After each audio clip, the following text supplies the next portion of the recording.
umumiy zapuskimiz miqdori $550,000 dan oshdi. Siz zo'rsizda, ichingizni his qilasiz. O'zida o'zi bo'lib qoladi, unaqa emas. Ularga o'sha ssenaristlar yozib berishadi. Ayollar eridan pul so'rayotganda program qiladi.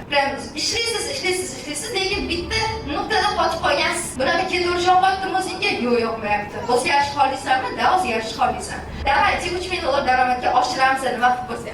O'zingizni aybdor his qilishingiz kerak emas. Qachon yaxshi daromad qilasiz? Qachon kattaroq mas'uliyat olsangiz? Qo'rqmaslik kerak. O'zi bir dona shu proyekt bor, shuni ham chiqarib olmay, majbur emasmiz. Biz bilan har bitta kelgan klient bilan ishlash uchun bizni haqimizda Instagram, Telegramimiz gapiradi. Menga qachon loyiha kelar ekan, o'tiras, o'z loyiha topib kelmaydi orqali. Metroda emas, biznes taksida yursaydi. Siz qancha ko'p yozsangiz, miyangizda shuncha yangi neyronlar ishlab chiqarilaveradi. Nol bo'lib qolsam, portfolio qilish bo'ladi. Podpischingiz kam bo'lsa ham, kontentingiz orqali daromad qilishingizga kamchilik o'rgatadi. Xo'p, ular qayerdan ish topadi ssenarist bo'lsa? Mani o'zimga ssenarist kerak deb haftasiga kam 2-3 ta odam yozadi. Pul sotish boshqa, pul sotish boshqa. Bugun sizlar bilan nima mavzularni o'rganamiz, nima narsalarni ko'rib chiqamiz. Birinchi o'rinda men sizlarga progress sohasi, ssenaristlik sohasi qanaqa ishlashini o'rgatmoqchiman. Ya'ni mana bilamiz, ssenarist kim? Ssenariy yozadigan odam. Endi shu soha qanaqa ishlaydi, o'zi qanaqangi ssenariy yoziladi, qanaqangi pul topiladi, shu narsani hammasini sizlarga ipidan ignasigacha xudo qolsa o'rgatib beraman. Xo'p, bundan tashqari yana bizada $3,000 daromadga chiqishni 5 ta qadamini, o'zimni tajribamda o'tgan qadamni sizlarga ko'rishmoqchiman. Kimga qiziq bu mavzu?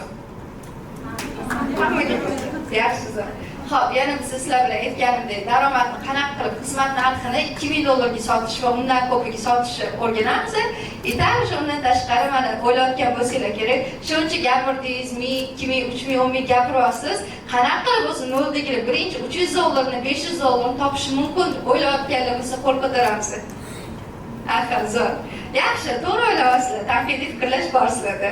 O'shaning uchun sizlarga qanaqa qilib noldan, men hozir shaxsan o'zim nol bo'lib qolsam, shuni men bilmasam-da, qanaqa qilib noldan birinchi shu sohadan $500 daromadga chiqqan bo'lardim. Shu narsani ham qadam-qadam sizlarga bo'lishaman. Demak, bundan tashqari agar vaqtimiz qolsa, o'zi ko'rasizlar, mavzuyimiz ko'p, yetarlicha vaqtimiz qolsa, storiesda bundan oldingi shaxsan o'zimni zapuskimda, ya'ni 1000 tagina obunachim bilan bo'lgan zapuskda qanaqa qilib $10,000 sotib bo'lganini programmani sizlarga ochib beraman. Kimga qiziq bu narsa o'zi? $10,000 zapuskni program qilinishi. Zo'r, yaxshi. Xudo xolasa, vaqtimiz qolsa o'tib beraman. Agarda vaqtimiz yetmay qolsa, 30 soatdan darsimiz oshib ketsa, bu narsani sizlarga onlayn qilib, jonli efirda alohida dars berishga va'da beraman, xudo xolasa. Xo'p, demak, darsimizni ozgina reglamentini tushuntirib o'tiraman. 2 soat, 2,5 soat, uzoq soat bo'ladi darsimiz va shu vaqt davomida sizlarga iltimos qilardim, telefoninglarni faoliyatga ovozsiz qilib qo'yinglar, чтобы atrofingizdagilar uchun ham, o'zinglar uchun ham diqqatinglarni bo'lmasin. O'z bilasizlar, diqqat eng qimmat narsa hozir. O'shaning uchun vaqtingizdan unumli foydalanib, zo'r qilib bilim olib ketinglar. Xudo xolasa. Xo'p, bundan tashqari yana har bitta olgan insightlaringizni zametkaga yozib boring. Ya'ni nimadir o'rgandingizda, o'sha narsani yozib qo'ying, чтобы esingizdan chiqib ketmasligi uchun. Uyga borib yana kerak bo'lganda takrorlaysiz. Xo'p. Yana bitta narsani aytib o'tishim kerak. Bitta atrofingizga qarasanglar, hamma qizlar yig'ilgan vaqtda maksimalni sizlar uchun yaxshi, дружный atmosfera qilish xohladi. O'shaning uchun bolalar ham ko'p talab qildi-da, borlik bizga ham, borlik ham qiling deb. O'zi bu bo'limlarni ko'rgan bo'lsanglar, hammaga kerak. Qizlarga ham, bolalarga ham birdek manfaat beradi. Lekin biz maksimal sizlarga komfortli bo'lsin, qizlarni yig'dik faqat o'shaning uchun networking qilishga, bir-biringlar bilan tanishishga uyalmanglar, mazza qilib, yaxshi tanish bo'lishlar, yangi tanish bo'lishlar orttirib ketinglar. Xo'p, hozir endi sizlar bilan yana bitta eslatmani aytib o'tib ketaman. Savollar tug'iladi darsda, narsa tushuntirgan savol tug'ilgan paytda savollarni oxirgi olib qo'yinglar yozib, savol javobchi alohida qism bo'ladi. O'sha paytda hammanglarning savollariga javob berib o'taman. Kelishdingmi? Kelishgan bo'lsa bitta qarshi chalib qo'yamiz. Yaxshi. Endi sizlar bilan networking time qilamiz. Atrofingizga qarasanglar, har bittalar yo'lida kamida 2-3 ta odam borda, oldinglardagi, orqadagi, yoningizdagi, ikkita yoningizdagi odam bilan bitta tanishuv qilamiz. Bunda siz nimalarga javob berasiz? Bir-biringlar bilan nima ishlaydi? Siz ularga qanaqa yordam bera olasizki, Telegram, Instagram kontakt almashib olsanglar, xudo xolasa, manfaatli bo'ladi ikkita tarafga. Demak, sizlarda 3 daqiqa vaqt bor. Qani ketdik, tanishamiz. Demak, endi avval xo'p, darsni boshlaymizmi? Qarsiyalardan bilib oling, yana bitta qarsi yaxshi. Xo'p, endi qaranglar, o'zimni qisqacha tanishtirib olaman. Mani birinchi marta taniyotganlar bor, oramizda tanimaydiganlar. Qarab kelib o'rtoqlar zo'r. Qisqacha o'zimni tanishtirib o'tib ketaman sizlarga. 2,5 yildan beri ssenarist bo'lib ishlab kelyapman marketing bozorida. Hozirgacha har xil loyihalarda, ta'lim loyihalarida asosan 30 dan ko'p loyihalarni qildim, muvaffaqiyatli yopdik, Xudoga shukr. Bundan tashqari ta'lim loyihalarida umumiy zapuskimiz miqdori 550 ming dollardan oshdi. Bundan tashqari qurilish sohasidagi loyihalarimda 400 dan ko'p uylar zapusk orqali sotilishiga o'zimni hissam qo'shdim ssenariylarim bilan. Xo'p. Bunda men bozordagi top ekspertlar bilan ishlaganlarim ayrimlari, yana boshqalar ham bor. Kimlarni tanidinglar? Ekranga qarab ko'rsatib oladi.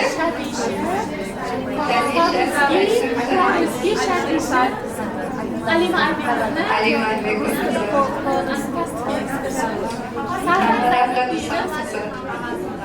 hammasini tanishgan. Zo'r, yaxshi. Ko'rib turganingizdek, har bir sohadagi bu yerda ekspertlar yig'ilgan. Ingliz tili deysizlarmi, rus tili, arab tili, sotuv bo'yicha, biznes bo'yicha, shaxsiy rivojlanish, target, har xil sohadagi ekspertlar yig'ilgan. Psixologiya deysizlarmi? Xudo xohlasa, har xil sohadagi o'sha o'zingizlarning sohalardan kelib chiqqan holda men beradigan bilimlarni bemalol qo'llasanglar bo'ladi. Xo'p, o'zimni qisqacha tanishtirib o'tib ketdik. Bu sohaga qanaqa qilib kelib qolganman? Bu sohaga kirishim o'z juda qiziq bo'lgan. Rasmlarga qarasangiz bo'ladi. 2 yil oldingi men to'g'risini aytsam, bu sohaga kelguncha o'zimni har xil sohalarda sinab ko'rganman.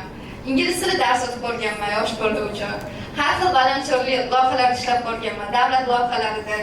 U ish qilganman, bu ish qilganman va tushunganman. O'zim ko'rmaganman bu sohalarda. Ko'rgan bo'lsanglar, mana rasmlarda ko'rsanglar, kartinalar sotganman dajlar. Nimaga qiziqsam shu narsani qilib ko'rganman. No, o'zimni prям bor, men soha ekan shu degan narsa unchalik bo'lmagan. Kitob magazin qilganman, ibotda ingliz tilidan onlayn darslar berganman. SMM proyektlarda ham ishlab ko'rganman, lekin hammasini qilganimdan keyin, примерно 1 yil 2 yil qilganimdan keyin o'zimni mana bunaqa his qilganman. Ko'rgan bo'lsanglar, chang bosib yotadi-yu, qanaqadir siz zo'rsizda, ichingizni his qilasiz, sizda zo'r qobiliyat bor, sizda zo'r potensial bor, qanaqadir BMW deb his qilasiz, Mercedes his qilasiz, Lamborghini deb his qilasiz o'zingizni. Lekin nima ishga qo'l ursangiz, qilib ko'rasiz, lekin o'xshamayotgandek tuyulaveradi. O'zingizni sohangiz emasdek tuyulaveradi. Shu narsa menda o'zimda bo'lgan va bu narsani og'irligi qanaqaligini to'g'risi juda mendan ko'ra zo'r biladigan odam bo'lsa kerak deb o'ylayman. Chunki qancha harakat qilasiz, lekin o'xshamaydi. Kimda shu narsa hissiyot o'tgan boshidan qo'l ko'taramiz. Hozir o'zinglarni ko'rgan bo'lsanglar, xursandman. Xudo xohlasa bu narsa qolib ketadigan narsa emas, bemalol to'g'rilasa bo'ladi. Faqat kerak bo'lgan narsa o'sha ozgina vaqt va o'zinglarni ustinglarda ishlashdan to'xtamaslik. Va shundan keyin men ssenariy sohasiga kirib qolganman. Bu sohaga qanaqa kirgansiz desangiz, kursda o'qish bilan boshlangan. Kursda qanaqa bo'lgan? O'sha 2 yil oldin примерно 18 yosh bo'lgan bo'lsam, ingliz tili boshqa narsadan topgan pulim $100 pulim bo'lgan. Va men katta prem risk olganman, ya'ni kursda o'qish qarori. Marketing sohasida o'zimni qiziqish ko'rganman. Shunaqa seminarlarga sizlarga o'sha borib berardimda, kim o'sha webinar qilsa, onlayn dars qilsa, onlaynda qatnashardim, seminarga borib shu sohada ilm olishga harakat qilib yurardim. Va shu narsa menikiligini tushunganman, chunki o'zimda bu narsaga qiziqish bo'lgan. Ya'ni charchamaganman bu narsada, deb mazza qilganman shu sohani ichida. Va shundan keyin katta risk bilan qo'limda $100 pulim bo'lgan va shunaqa qilib kursda o'qiganman. Necha pullik kurs o'qiganman deb o'ylaysizlar? Qanaqa taxmin? Yana kimda qanaqa taxmin bor? Tasavvur qilasizlar, 18 yoshsizlar, siz sohani o'rganmoqchisizlar. Qanaqa kursga?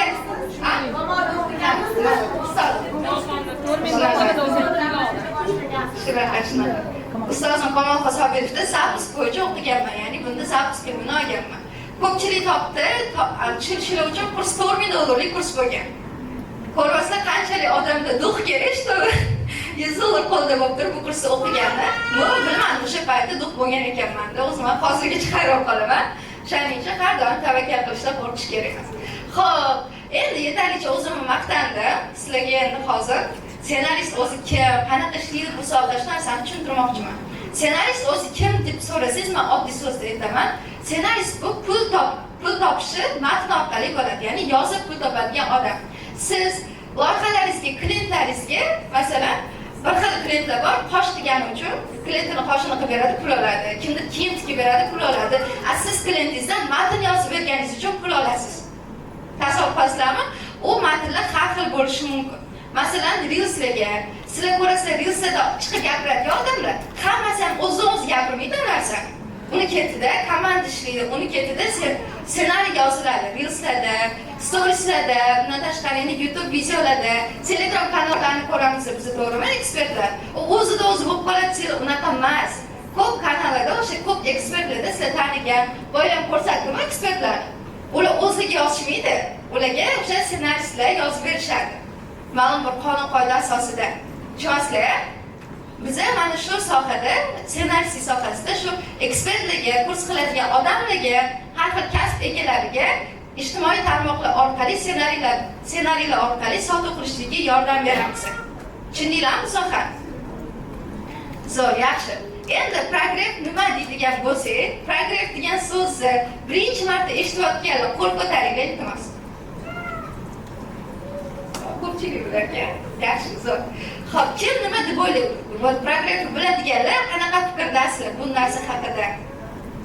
Sotuvdan oldin bo'ladi. Sotuvdan oldin bo'ladi. Xo'p. Issiq auditoriya bo'ladi. Auditoriya isitish, yana Sizda o'sha mavzuga olib borish. Sotuvga olib borish. Zo'r. Progress prinsipi to'g'ri aytayotganinglar, endi sizlarga to'g'risini haqiqatdan nimasini aytaman.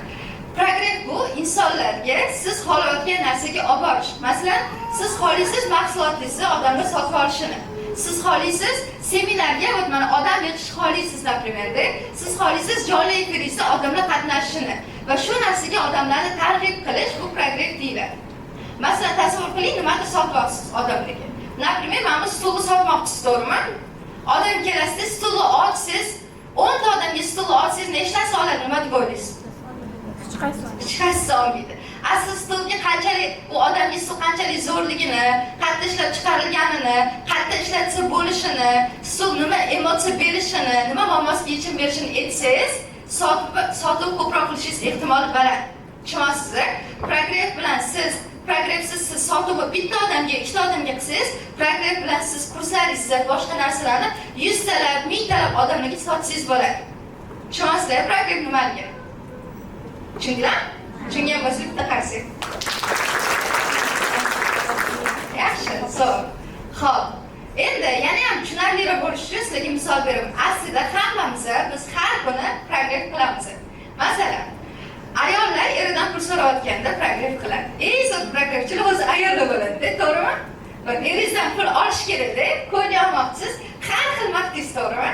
Eringizga taqib qo'llar qilasiz, choy olib kelib berasiz, massaj qo'yasiz, nimadir ishlarni hal qilib berasiz, so'raysiz, pul kerak bo'lsa, pul berib turingiz, to'g'rimi? Bolalar ham onasidan nima o'yinchoq sotmoqchi, to'g'rimi? O'yinchoq o'tib kelyapti-da, naqaysini ko'rib qoldi. Oyisini ko'ndirish kerak nimadir qilib bo'lsa ham. Yig'laydi, boshqa qiladi, uyga borsam xonam tozalab qo'yaman deydi, boshqa qiladi, to'g'rimi? Kiyimimni kir qilmayman, bugun o'ynashga chiqmayman, har xil gapni gapirish mumkin. Mana shu narsa ham progressga misol. Bundan tashqari yana eng zo'ri ham, menga eng yoqadigani, bozorda sotuvchilar qanchalik kiyimini o'tkazishga harakat qiladi. Yarashmasa, voy yarashdi, voy yaxshi turibdi. Men qoraman, menga buray to'g'ri kelmabdi, voy siz ochadi, unaqa qiladi. Razmer to'g'ri keladimi siz? Voy bitta siz kirishadi deydi, to'g'rimi? Shunaqa men faqat menda bo'lgan bu narsa. Bo'ldi, mana shu narsa ham progressga bitta misol. Demoqchimanki, biz progress bo'lsa, itak har kun ishlatamiz. Biz bu biz uchun qanaqadir yangi sayyora kashf qilish emasda, har kuni qilayotgan ishimiz. Faqat biz mana shu progressni sotuvda, kursda boshlashimiz kerak. Xo'p, endi yana qisqacha savol. iPhone 17 da qanaqa yangiliklar chiqdi? Dizayn o'zgardi. Yana? Yengilroq chiqdi yana? Obyektivlarda farq. Air degan model chiqdi, to'g'rimi? Xotira kengaydi. Sizlar bilasizlar, işte iPhone'da har xil funksiyalar chiqdi. iPhone 17 qachon chiqdi? Sentyabrda chiqdi. Yaxshi, endi savol sizlarga. Redmi Note 15 dagi yangi funksiya aytib beraylik kimdir? Qanaqa yangi funksiya chiqdi? Bilmaysizlar. Qachon chiqdi bu? Buni ham bilmaysizlar. Men sizlarga misol qilmoqchimanki, ko'rasizlar. iPhone bor, bu yerda Android, Redmi, Sony, Honor, Samsung shunga o'xshagan narsalar bor. Men sizlarga tushuntirmoqchi bo'lganim, iPhone'da mana sizlar bilasizlar, bu mana shu narsa iPhone mijozlariga yaxshi progress qilishidan dalolat. Bu Redmi boshqa narsalar bo'lsa, progressida kuchsizroq va o'sha zapusk sistemasida ishlatilmaydi. iPhone'da zapusk va progress bor, shuning uchun unda biz bilyapmiz. Aynan bir vaqtda u odamlarga zapusk qilinmoqda. Shunaqa. Demak, tushungan bo'lsanglar, ya'ni bitta sizlarga xulosasini aytaman.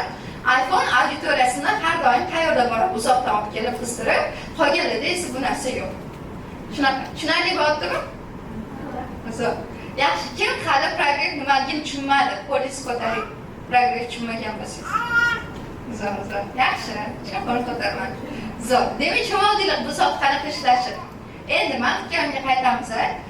1,5 yil davomida juda ham ko'p keyslar qildim. Mana shu ko'rayotgan keyslar o'sha nima desam, yaxshi natija bo'lgan hammasida 24% konversiya bo'lgan Alsheri saytida yoki Paruskida 20%, Shadishada ham sotuvlar, Kumushda sotuvlar, Umidovada ham sotuvlar storisida, Jahongir Prambek elimini zapti bo'lgan. Shuncha yaxshi natijalar bo'lishiga qaramasdan, shuncha zo'r loyihalarda va ssenariy yozganimga qaramasdan, menda muammo bor edi. Shuncha zo'r ishlamay, shuncha zo'r natija qilmay loyihalarimda, lekin men daromadim $1000 dan tepaga chiqmasdi. ishlaysiz, lekin bitta nuqtada qotib qolgansiz. Kimda shunaqa holat? Bo'lmaydi, shunchalar qo'l ko'taradi. Men qisqasiga kerak, qanchalik bu og'irligini 3 oy, 4 oy bir xil daromad qancha harakat qilasiz. Masalan, ko'ryapman, har bitta o'zingizlar ustida ishlaydigan odamsizlar. Qarang, mana masalan o'zimni bir qarang, nimadir zo'rroq qilishim kerak. Qarang, kattaroq natija qilishim kerak. Loyihalarimdan, daromadimdan. Harakat pas, lekin bo'lmaydi, bitta joyda qotib qolgansiz. Prям menda shu holat yarim yil bo'lganda, yarim yil qancha o'sishga harakat qilmay, qancha yangi narsalar qilmay, qancha zo'r loyihalar olmay, lekin daromadim $1000 dan tepaga chiqmasdi. Bo'lmaydimi shunchaki dedim, mana shunchaki qilib beraman, siz bo'lmaydimi, siz yo'q bo'lmas ekan o'rtoqlar. Va aytganman, mana sizga mana bunaqa ish qilib beraman. Mana bunaqa zo'r rezultatlar qilganman, boshqalarda ham o'xshagan, sizda ham o'xshaydi xudo xolasa. Mana shu narsaga $1000 ga ishlayman desa, nima bo'lgan bilasizlarmi? Odamlar eshitgan xo'p deb ketib qolishgan. Manda bu yerdagi xato o'zimni yetarlicha to'g'ri sotolmaganimda bo'lgan. Sotish o'ylamaysiz, odamlarga sotsa bo'ldi, oladi deb. Yo'q, uni o'zini qonun qoidalari bor ekan. Bu narsalarni men o'rganganimdan keyingina to'g'rilandi. O'rganmagunimcha men qotib qolgandim. O'rganishim bilan bo'lsa, ustoz topish bilan bo'lib qolishdi. Bu yarim yildan keyin 2025-yil avgustda men o'zimga ustoz topish kerakligini tushundim va o'sha o'zimga ustoz qidira boshladim. Bu vaqtda har xil mentorli anaqalarda o'qidim, mentor topdim o'zimga birga ishlaydigan, konsultatsiyalar oldim, undan tashqari kurs oldim. Mana Temishkani kursini ko'ryapman bu yerda, kitoblar o'qiyapman, offerlist kitoblarni, undan tashqari mentorlar bilan gaplashib, birga bir konsultatsiya qilib, problema ustida ishlayapmiz. Shundan keyingina o'zgarish bo'ldi. Sizlar o'ylamanglar, men hozir qotib turgan joyimda yana vaqt o'tsa, davom etsa, qaysidir kuni yaxshi bo'lib qoladi deb. Bu fikrni miyaladan chiqarib tashlaylar. Sizlar bitta holatda turaversanglar, o'z bir kun zo'r bo'lib qolmaysizlar. Buning uchun sizlar to'g'rilashinglar kerak, o'zingizlardagi xatolarni to'g'rilashinglar kerak, ustoz topishinglar kerak va shu bo'yicha tizimli o'sishinglar kerak bo'ladi. Xo'p, bundan keyin men o'zimga challenge qo'ydim. Mana Umida, hozir mana shu daromadda qotib qolgan ekanmiz. Bunaqa ketirish yoqyaptimi o'zingga? Yo'q, yoqmayapti. O'zgarish xohlaysanmi? Da, o'zgarish xohlaysan. Zo'r, demak, davайте challenge qilamiz. Shuncha ishlabsan, shuncha narsani bilarkansan, shuncha ekspertlaringga sotuv qilib beribsan, sotuv qilishga ssenariy yozib beribsan, lekin o'zing yuraveribsan. Hali ham $1000 daromadda qotib qol. Nima san katta daromadga chiqqing kelmayaptimi? Yuraverasan bitta joyda deb o'zimga aytganman-da, keyin o'zimga challenge qo'yganman. Men o'zingga 5 oy vaqtsanga, davайте $3000 daromadga oshiramiz deb vaqt ko'rsam. No, bu vaqtda men 5 oy demaganman, 1 oy deganman, kutubi kam qo'yganman, lekin mana shu narsaga chiqish uchun qoqilib chiqishdi, baribir 5 oy muddat ketdi. Kelinglar sizlarga shu narsani har bitta oyda olgan insightim bilan, jarayoni bilan hammasini bilan ochib beraman. Hech nimani yashirmayman. Xudo xohlasa bu narsani o'zingizga ishlatsanglar, foyda olasizlar. Xo'p, buning uchun nima narsalar qildim? Qanaqa instrumentlardan foydalandim? Ustozim menga shuncha konsultatsiyalarda nima narsalar o'rgatdi-yu, men o'zimda real proyektlarda ishlaganimda qanaqa natija berdi? Bu narsa sizga qiziq bo'lsa, давайте qarshi chalinglar. Давайте, asosiy demak, go'shtli mavzuga o'tamiz. 5 oydagi meni o'sishimni ko'rib chiqamiz. Sentyabr oyi bu. Sentyabr oyida men ikkita proyekt qildim. Bu marketing bo'yicha kontent edi, ya'ni kontent bo'yicha men ssenariylar yozib berdim bilsak. Nigor Rimon, Nurgul Qabulnalik. Xo'p, bu oyda men o'rgangan narsalar nimalar bo'ldi? Birinchi o'rinda men qimmat sotish qonun qoidalarini o'rgandim. Ya'ni qanaqa qilib xizmatingizni qimmatroqga sotish mumkin? Shu narsani men hozirga o'zimning tajribamdan menga qimmatga tushgan qonun qoidalarini sizlarga o'rgatmoqchiman. Xo'p. Birinchi o'rinda qimmat sotishdagi eng birinchi qonun qoida bu. Siz sotayotgan xizmatingizni qiymatini bilishingiz kerak. Olaylik, mana SMM menejerimiz bizga to'g'rimi? Yoki-da biz ssenariy yozamiz, ssenaristimiz. Biz endi o'zingiz bilsanglar, sotuvga to'g'ridan-to'g'ri sizlar ta'sir qilasizlar. Sizlar har bitta qilayotgan ishinglar, ekspertilarni, mijozlarni sotuvga olib boradi. Va siz shu narsani prekrasniy tushunishingiz kerak o'zingiz birinchi o'rinda. Xo'p, bunda nima bo'ladi? Ssenariysiz mana olaylik, любой bitta loyiha, SMM yoki zavod ssenariysiz qanaqa bo'ladi? Bo'lishi mumkin. Olaylik, misolda Telegramda webinar qilmoqchi deb, bitta ekspert webinarlar ko'p bo'ladi-yu.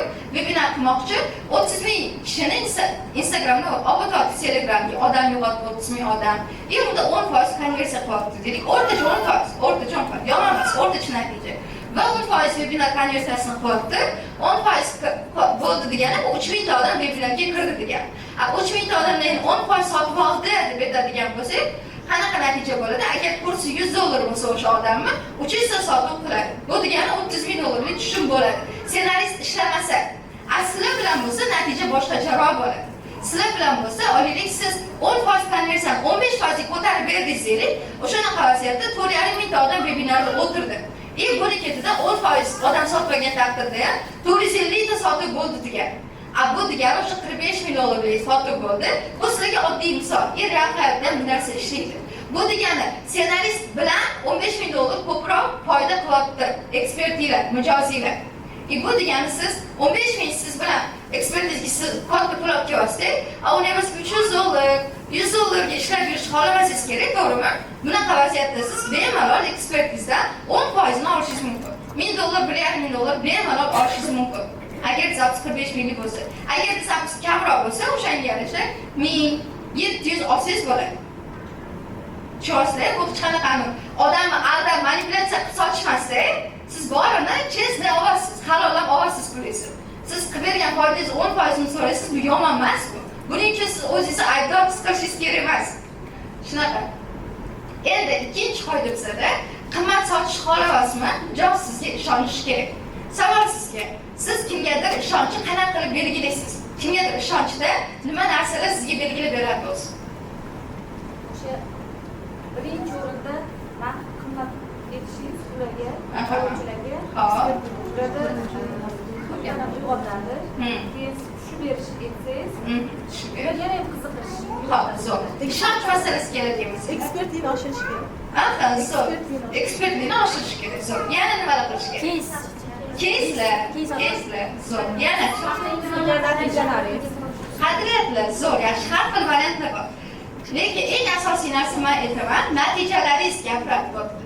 Har doim keyslar gapirgan oldin ham 100 yil oldin ham odamlar bir-biriga ishonchni oldin qilgan ishlariga qarab baholashgan.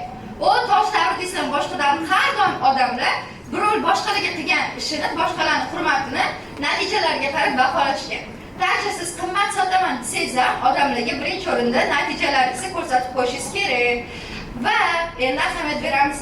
Natijalar bor deylik, lekin shu narsani ham ko'rsatmasligingiz bu sizning xatoyingizga kiradi.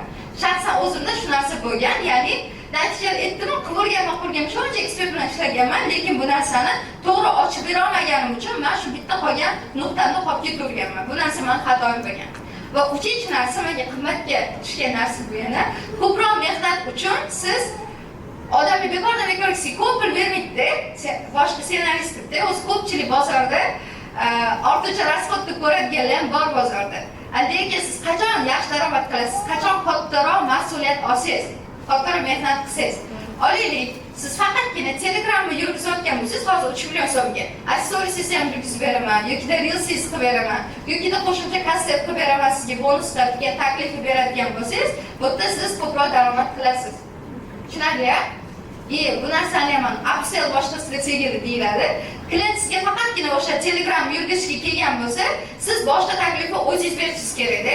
Xo'p, targetdagi yordam kerak emasmi? Storiesdagi yordam kerak emasmi? Yoki stories yetayotgan bo'lsa, bunga sizga qo'shimcha dizayn qilishga narsa kerak emasmi deb o'zingiz taklif berishingiz kerak bo'ladi. Xo'p, keyingisi to'rtinchisi, narx aytishda qo'rqmaslik kerak. Ko'pchilikda bo'ladi, voy men aytsam, ketib qolmaydimi klient, va $1000 desa qimmat ekan, boshqa odam ketib qolsa-chi, o'zi bir dona shprek bor, shuni ham chiqarib olmay degan o'y fikrda kimda bo'lgan? Qaysi chalamiz? Bilaman, hammalarda bo'lgan. Agar hali bo'lmagan bo'lsa, sizlarni bu kun kitobda bilaman. Hammada bo'ladi, chunki baribir bu tabiiy, qo'rquv bo'lish tabiiy boshladan. Bo'ladimi, o'xshaydimi, oladimi, olmaydimi degan narsa bo'lishi tabiiy. Lekin ko'pchilik qimmat sota olmasligini sababi ular просто sinab ham ko'rmaganda, siz просто aytib ko'rmagansiz, что klientingizga mana bunchaga qilib bera olaman, mani xizmatim zo'r qilib beraman shunga yarasha, mana buncha haq olaman degan narsani ko'pchilik aytib ham ko'rmagan. Siz просто aytib ko'ring, просто taklif berib ko'ring. Например, 10 ta odamga shu taklifingizni berib ko'ring, mana olaylik, hozir $300 sotayotgan bo'lsangiz, mana $600 ishlab beraman, mamlaqa bo'ladi deb siz 10 ta odamga taklif berib ko'ring. Shulardan qaysi ikkitasi yoki uchtasi rozi bo'lsa, bu o'zi zo'r natijada. Biz kutib qilamiz, bitta odam yetib, sirasi bittasi olish kerak deb qanday o'ylaymiz? Unaqa emas, 10 ta odamga yetganingizda bundan ikkitasi, uchtasi olsa, bu yaxshi natija, yaxshi konversiya. Xo'p, 5-chi bo'lsa, bu yo'q deyishni o'rganish. O'sha aytganimdek, bilaman. Arzonchi klientlar ko'p bo'ladi, boshdan aytsa, boshda zo'r bo'lmagunizcha, hali tezlari zo'r qilmagunizcha, voy, qimmat ekan, 1 million so'mga ishlay qoling, 2 million so'mga ishlay qoling, sotuvdan qilib bera qoling, yoki sotuv o'xshamay qoldi, pulingizni bermay qo'yavering degan holatlar lishni o'zimda ham boshda juda ham ko'p bo'lgan. Bu qanchalik odamga nima deydi, asabiga tegishini shuncha qilgan mehnatingizdan keyin norozi bo'lib qolishi, buni emotsiyasini men juda ham yaxshi bilaman. O'shaning uchun sizlarga aytaman, yo'q deyishni ham o'rganishimiz kerak. Biza majbur emasmiz, biz bilan har bitta kelgan klient bilan ishlash uchun. Bu tabiiy hol, har xil klient bo'ladi. Siz ularni har bittasi bilan ishlashga majbur emansizda. Sizga to'g'ri keladigan odam bilan ishlashingiz kerak. O'zingiz uchun qadriyatlar qo'yib oling, prinsiplar qo'yib oling. Men mana shuni ishlaydiganlar bilan ishlayman. Men mana shunaqa odam bo'lsa ishlayman deb. Agar mana sifatlar bo'lsa, bunaqa odam bilan men ishlamayman, bunaqa kompaniyada men ishlamayman deb o'zingiz uchun bugun uyga borib, prinsip aniq qilib oling, tablica qilib oling o'zingiz uchun. Bir men bunaqa olaylik, qanaqadir nisha bilan, trading bilan ishlamayman men. 2 mamlaqa bo'lsa, klient nima deydi, menda shunaqa qadriyat va boshqa predokatda qilsa, men ishlamayman unaqa klientlar bilan. Yoki faqatgina KPI ga bog'lab qo'ysa, fiksasi men unaqa klientlar bilan ishlamayman deb o'zingizga qo'ying. Menda shunaqa tablica bor, что yangi proyekt kelganda to'g'ri keladimi shu narsaga deb olasiz keyin. Tushundinglarmi? Zametkalarga yozib, bo'yiga borib, men qanaqa ekspertlarga yo'q deyman. Shu narsani qilaman deb o'zingizga zametkaga oling. Tushundinglarmi? Tushundinglar? Zo'r. Xo'p, sizni arzonroq ishlashga ko'ndirmoqchi bo'lgan klientlarga yo'q deyish bu katastrofa emas-da. U bo'lmasa boshqasi degan narsani o'zingizga olishingiz kerak. Shunaqa, necha strashni? Har doim ham sizni xohlagan klientni ko'rmaydi. Bu narsani qabul qilish, o'rganish kerak. Xo'p, demak, qimmat sotishning asosiy qonun qoidalari bizda 5 ta narsa ekan. Birinchi o'rinda qilayotgan ishingizning qiymatini bilishingiz, ikkinchi o'rinda mijoz sizga ishonishi uchun sizlarga yetarlicha кейslarni ko'rsatib berishingiz kerak. Кейsingiz bo'lmasa, кейs qilishingiz kerak. Bor кейsingizni ham chiroyli qilib ochib berishingiz kerak. Ko'pchilikni bilaman-da, SMMlar boshqalarga nimadir o'rgatgisi kelaveradi, lekin rezultatini ko'rsatmaydi o'zini. Hayron qolaman bu shunaqa SMMchilarga. Qanchadir 100 ta mamlakat podpischiklari bor, lekin o'zini profiliga kirsangiz qilgan loyihalari yo'q. Siz bunaqa bo'lmang. Bu juda ham cringe ko'rinadi odamlarga. O'shaning uchun loyihalaringizni har doim pakovka qilib qo'yishingiz kerak. va undan keyin ko'proq mehnat, ko'proq pul, ko'proq mas'uliyat olishga o'rganing, narx aytishdan qo'rqmaslik kerak va eng asosiysi oxirgisi yo'q deyishdan ham qo'rqmaslik kerak. Xo'p, mentorlik dasturimda, ya'ni shogirdlik dasturimda qimmat sotish bo'yicha alohida dars bo'ladi, alohida spikerlar bo'ladi va bunda qolgan qonun qoidalari yo'q, переговор qilishlar yo'q, qanaqa qilib radio bo'lmaydigan taklif berishlar yo'q, qanaqa qilib xizmatni 2000, 1000, 1,5 sotishlar haqida alohida dars bo'lib o'tadi, esingizda. Xo'p, keyin bu oyda yana nima narsalarni o'rgandim? Mana qimmat sotishi tushundinglar-a? Tushundinglar qimmat sotish? Tushundinglar, zo'r. Endi ikkinchi o'rgangan narsam profili siz haqingizda ma'lumot beradi. Bu degani blogingizni cho'tki qilib upakovka qilib qo'yishingiz kerak. O'rtoqlar, biz shunaqa zamonda yashayapmizki, bizni haqimizda Instagram, Telegramimiz gapiradi. Tushunasizlarmi? Siz zo'r shaxs bo'lishingiz mumkin, lekin u narsani ko'rsatmagan bo'lsangiz, odamlar borligingizni bilmaydi. Boshqa odamlar unchalik kuchli ekspert bo'lmasa ham zo'r qilib o'zini ko'rsatib qo'yganda, sizdan ko'p pul topib beradi shunaqa odamlar. O'shaning uchun siz o'zingizni yaxshilab upakovka qilishingiz kerak. Qarang, mana rasmga qarang. Tasavvur qiling, sizga mana shunaqangi akkauntdan ishlash taklifi tushdi. Kim shu akkauntga ishlar edi? Instagram profilingiz bormi deb so'radim. Instagram kimning profili shunaqa hozir? Qo'l ko'taringlar. Kim profili shunaqa? Hech kim shunaqa emas. Qanuningizda shunaqa rodingiz. Yaxshilab, zo'r.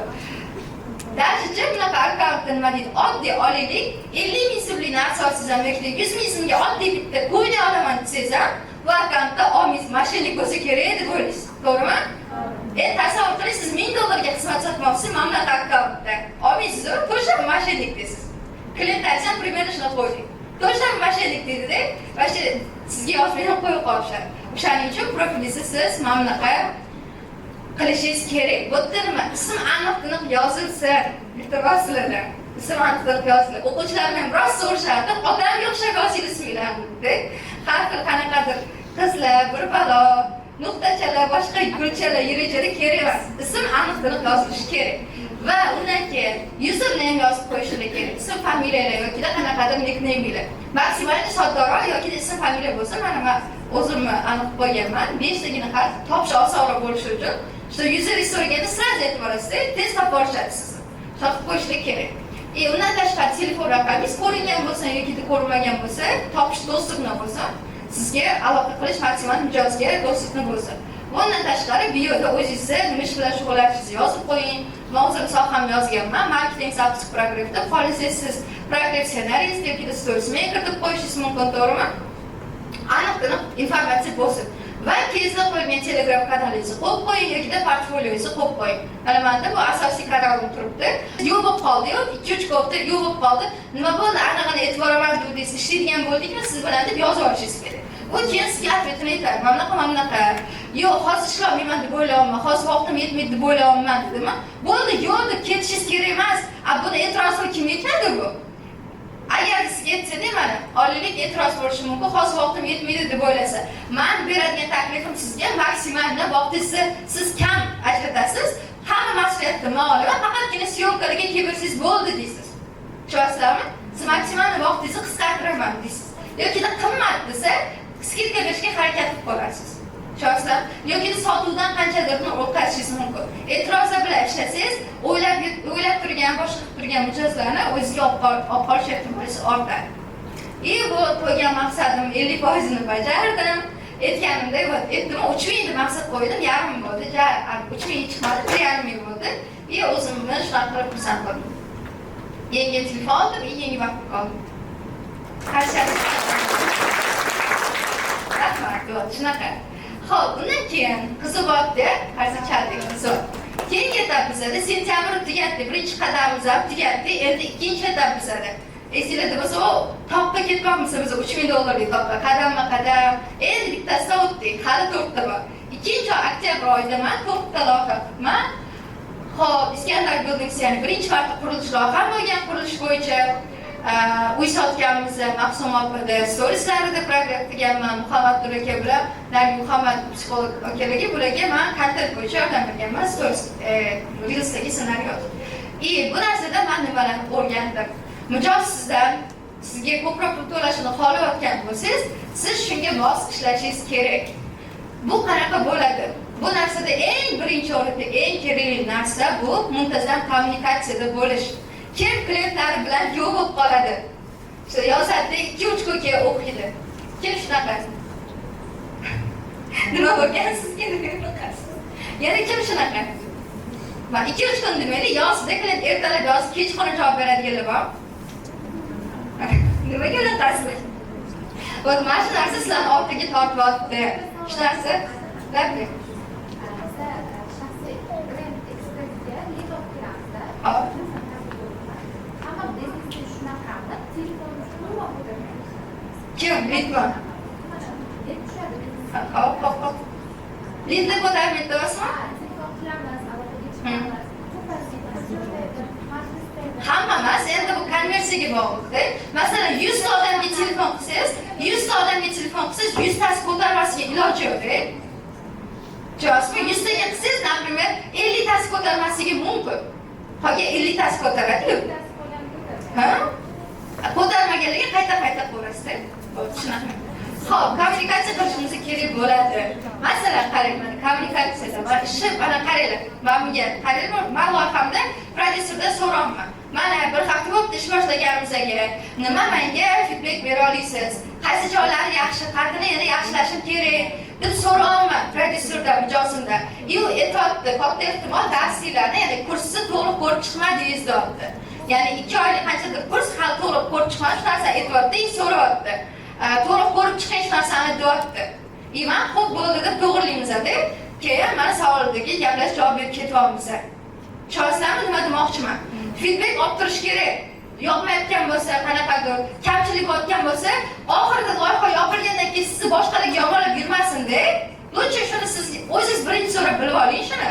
Любой yo'llarda bo'ladi, kamchilik menda ham bo'ladi boshqa paytlarda. Sizda ham bo'lishi mumkin. Shu narsani ekspert o'zi bilan chiroyli qilib hal qiling, чтобы natijasi oqibati yomon bo'lib ketmasdan-da. Tushunasizlarmi? Men bir haftada so'raganman, qayta aloqa qilib boshqa qilib. Shu narsa bo'lsin sizda. Mana shu narsani bugun loyihalar bo'lsa, tadbiq qilsanglar bo'ladi. Bugun hozir loyiha olib ishlayotganlar bor, hozir real time kimda loyiha ketyapti? Qo'l ko'taringlar. Real time ketayotgan loyihalarga yozib qo'ying bugun. Nima narsani to'g'rilasam bo'ladi? Qaysi joyga o'zgartirish kiriting, qaysi joy yaxshi ketyapti deb bitta feedback olinglar. Yeb qo'ymanglar, qo'rqmanglar sizlar. To'g'ri degan joyini to'g'ri deydi, yaxshi ketayotgan bo'lsa yaxshi zo'r deb aytadi. Xo'p, yaxshi, tushundinglar-a? Keyingi narsa bizda oldinroqdan planlashtirish. Meni eng yoqimli bo'lsa, yaxshi ko'rgan narsam har doim planga qo'yib yuraman. Meni ko'rgan bo'lsanglar, har bitta kunga nima bo'lishi kerak. O'zi asosan men sizga tavsiyam bir haftalik oldindan qilib qo'yinglar. Agar ulgursanglar bir oylikni qilib qo'ysanglar bo'ladi. Mana har bitta kunga 25-kuni mana asosiy ma'noyimiz mana bunaqa ma'no, qanaqa ketishi, ketma-ketligidan postlar yozilgan. Shunaqa qilib konkretno planda tursin, shu narsani qilsanglar, ko'zga ko'rinadi deyishinglar bo'ladi. Ekspertlarga mana bunaqa plan bo'yicha ketyapmiz, mana bunaqa ish qilyapmiz deb ko'zga ko'ringandan keyin sizga kattaroq pul to'laydi. Prosta ekspert bo'lsa-da, voy bugun post chiqarasizmi yoki qachon chiqarasiz, nima qilmayapsiz deb sizdan so'rarsa, yoqmaydi. Siz oldindan ko'rsatib qo'yishingiz kerak planni. Tushunasizlarmi? Yaxshi javob beribsiz. Qaysi sharoitda? Xo'p, bundan keyingisi analiz qilish. Har doim analiz sizni o'rtog'ingiz bo'lishi kerak. Eng yaqin do'stingiz analiz bu sohada. Qanaqa ketdi, nima bo'ldi? Klientni analiz qilish, loyihani analiz qilish eng sizga kerakli bo'ladigan narsa. Brief tashib beriladi bu narsani. O'sha har bitta loyihani men brief beraman ekspertlarga, boshqalarga. Shu bo'yicha men analiz qilaman. Bu briefni xolislar rasmiy yozsangiz bo'ladi. To'lig'ini endi bu narsani kursimdagi o'quvchilarga bor. Xo'p, keyingisi bizda har bir statistikalarni olib yurishingiz kerak bo'ladi, nazorat qilib.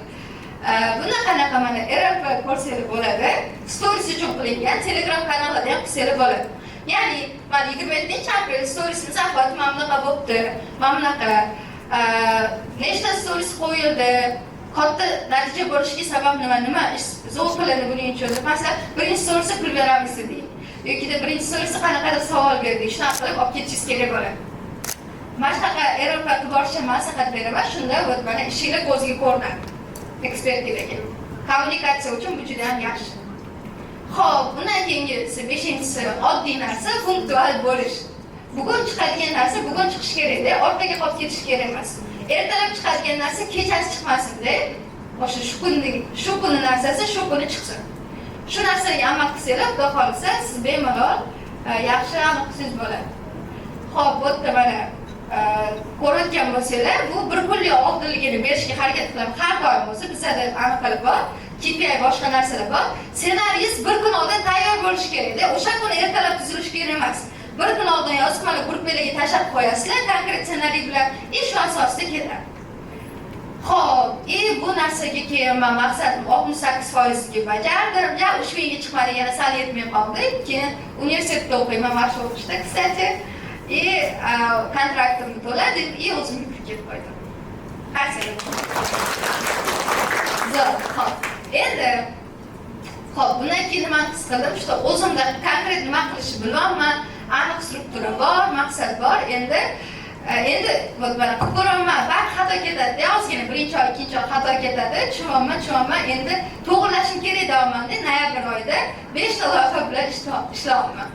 Eng ko'p Prime era deydi, Prime era mash vaqti bo'lgan deb o'ylayman. Bir vaqtda 5 ta loyiha bilan ishladim. Kimda eng ko'p nechta loyiha bo'lgan bir vaqtda ishlayotgandi? 4 ta, 500 ta bo'lgan. Zo'r, ya'ni kimda nechta bo'lgan? 3 ta. 4 ta zo'r. Oldingi oyda proyektlaringizni ishga o'tkazganmiz shumi?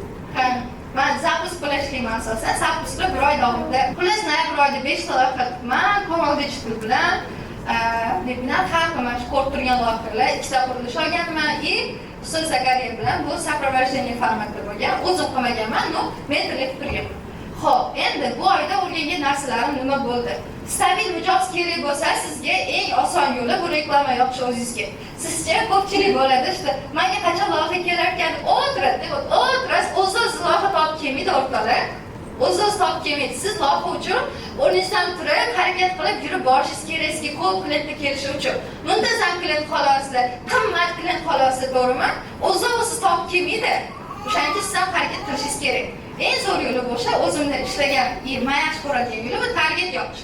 Target yoqasiz, kreativlik olasiz va sizga уже mijozda kelishni boshlaydi. Mana $244 ketgan ekan loyihamga, 8 ta loyiha olganman bundan. Bu o'rtacha $1000 sredniy chek deydigan bo'lsak, mana ko'rgan, общий hisoblaganda 450 tachilik kelganda, tushunasam 450 ta mijoz deganda. Bundan siz xohlaganingizcha o'zingizga yoqqanini tanlab olasiz-da. Bu shunaqa paytda siz qimmat sotasiz, qachonki mijozda sizni kutib tursa. Tushunasizlarmi? 2 ta, 3 ta mijoz bo'lsa siz qatdan qimmat sotish o'ylaysiz, dash xayolingizga kelmaydi. Qanchaga rozi bo'lsa shunchaga ishlayman klientda o'tirasiz. Qimmatroq sotish uchun reklama yoqishga o'zingizga qo'yishingiz kerak. Xo'p, endi reklamalar tashqari anaqalardan, klientlardan, boshqalardan sarafanka bo'lib keladi. Bu reklama yoqish ham yaxshi bitta ishlaydigan instrument. Xo'p, qanaqa takliflarga videolar olganimni men qo'ydim, mana bitta videolar qanaqa takliflar yoqdim, yaxshi ishlagan. Bu narsani sizlarga tashlab beraman. Menga xudo xolisa atmetga qilsanglar, bu mana seminar davomida so'rasizlarga atmetga qilsanglar menga sizlarga tashlab beraman. Xo'p, ketdik. Xo'p, bundan keyingi o'rgangan narsam menda o'sha mavhum puldan ko'ra fiksiya yaxshi. Masalan, sizga kelyapti, bo'ldi qilib beraman sizga $2000 beraman, zapus qilib olasiz, ishlab turing degandan ko'ra $1000 bo'lsa ham aniq konkret kelishilgan summa yaxshi. Chunki sizlar bilmaysizlar, chunki sotuvchi faqat sizlarning qo'linglardagi narsa emas-da, tushunasizlarmi? Sizlar zo'r qilib bersanglar ham bu yerda boshqa narsalarda kasiyat bo'lsa, siz qolib ketishingiz kerak emas. O'shaning uchun bu yerda siz o'sha fiksiyaga kelishganingiz yaxshiroq boshida. Xo'p, ketdik. Ko'p loyihalar aytganimdek, keyinroq bering, boshqa qilib bering, sotib bo'lsa o'xshasi beraman deydi, lekin bunaqa holatlarda ko'pincha fail bilan tugaydi. Ikkita tarafga ham norozichilik bilan boshida konkret kelishmasiz, oxiri polibom norozi bo'lib qoladi odam. O'shaning uchun konkretni fiksiya bilan kelishganingizda ma'qul. Aniq summa beradigan loyihalar. Bundan keyin yana o'rgangan narsam, qilib beradigan narsangizga kafolat bersangiz, bu ancha konversiyani oshiradi. Kafolat bersangiz. Menda qanaqa nimadir webinar qo'ymanmi, webinarga har doim menda 10% garantiya bor. Agarda 10% dan kamroq bo'lsa, men sizga har bitta foiz uchun pulingizni qaytarib beraman deyman. Qaytarib beraman. Bir marta bo'lgan, bu 8 soat bo'lib qolgan. Bir marta o'sha payt KPI bo'yicha bitta foizga $50 edi. Men o'sha $25 da $50 qaytarib berganman, işte 2% kam bo'lgani uchun. boshda kelishuv qilsangiz, oxirida xafagarchilik bilan tugamay ish loyihada. Tushunsa, agar nima mana shunaqa kelishib turmaganda, o'shancha pul olib qo'ydingiz, boshqa bo'ldi deb kelishmovchilik bo'lardi. O'shani undan ko'ra eng yaxshisi boshda konkret kelishib olishingiz kerak. Shunaqa.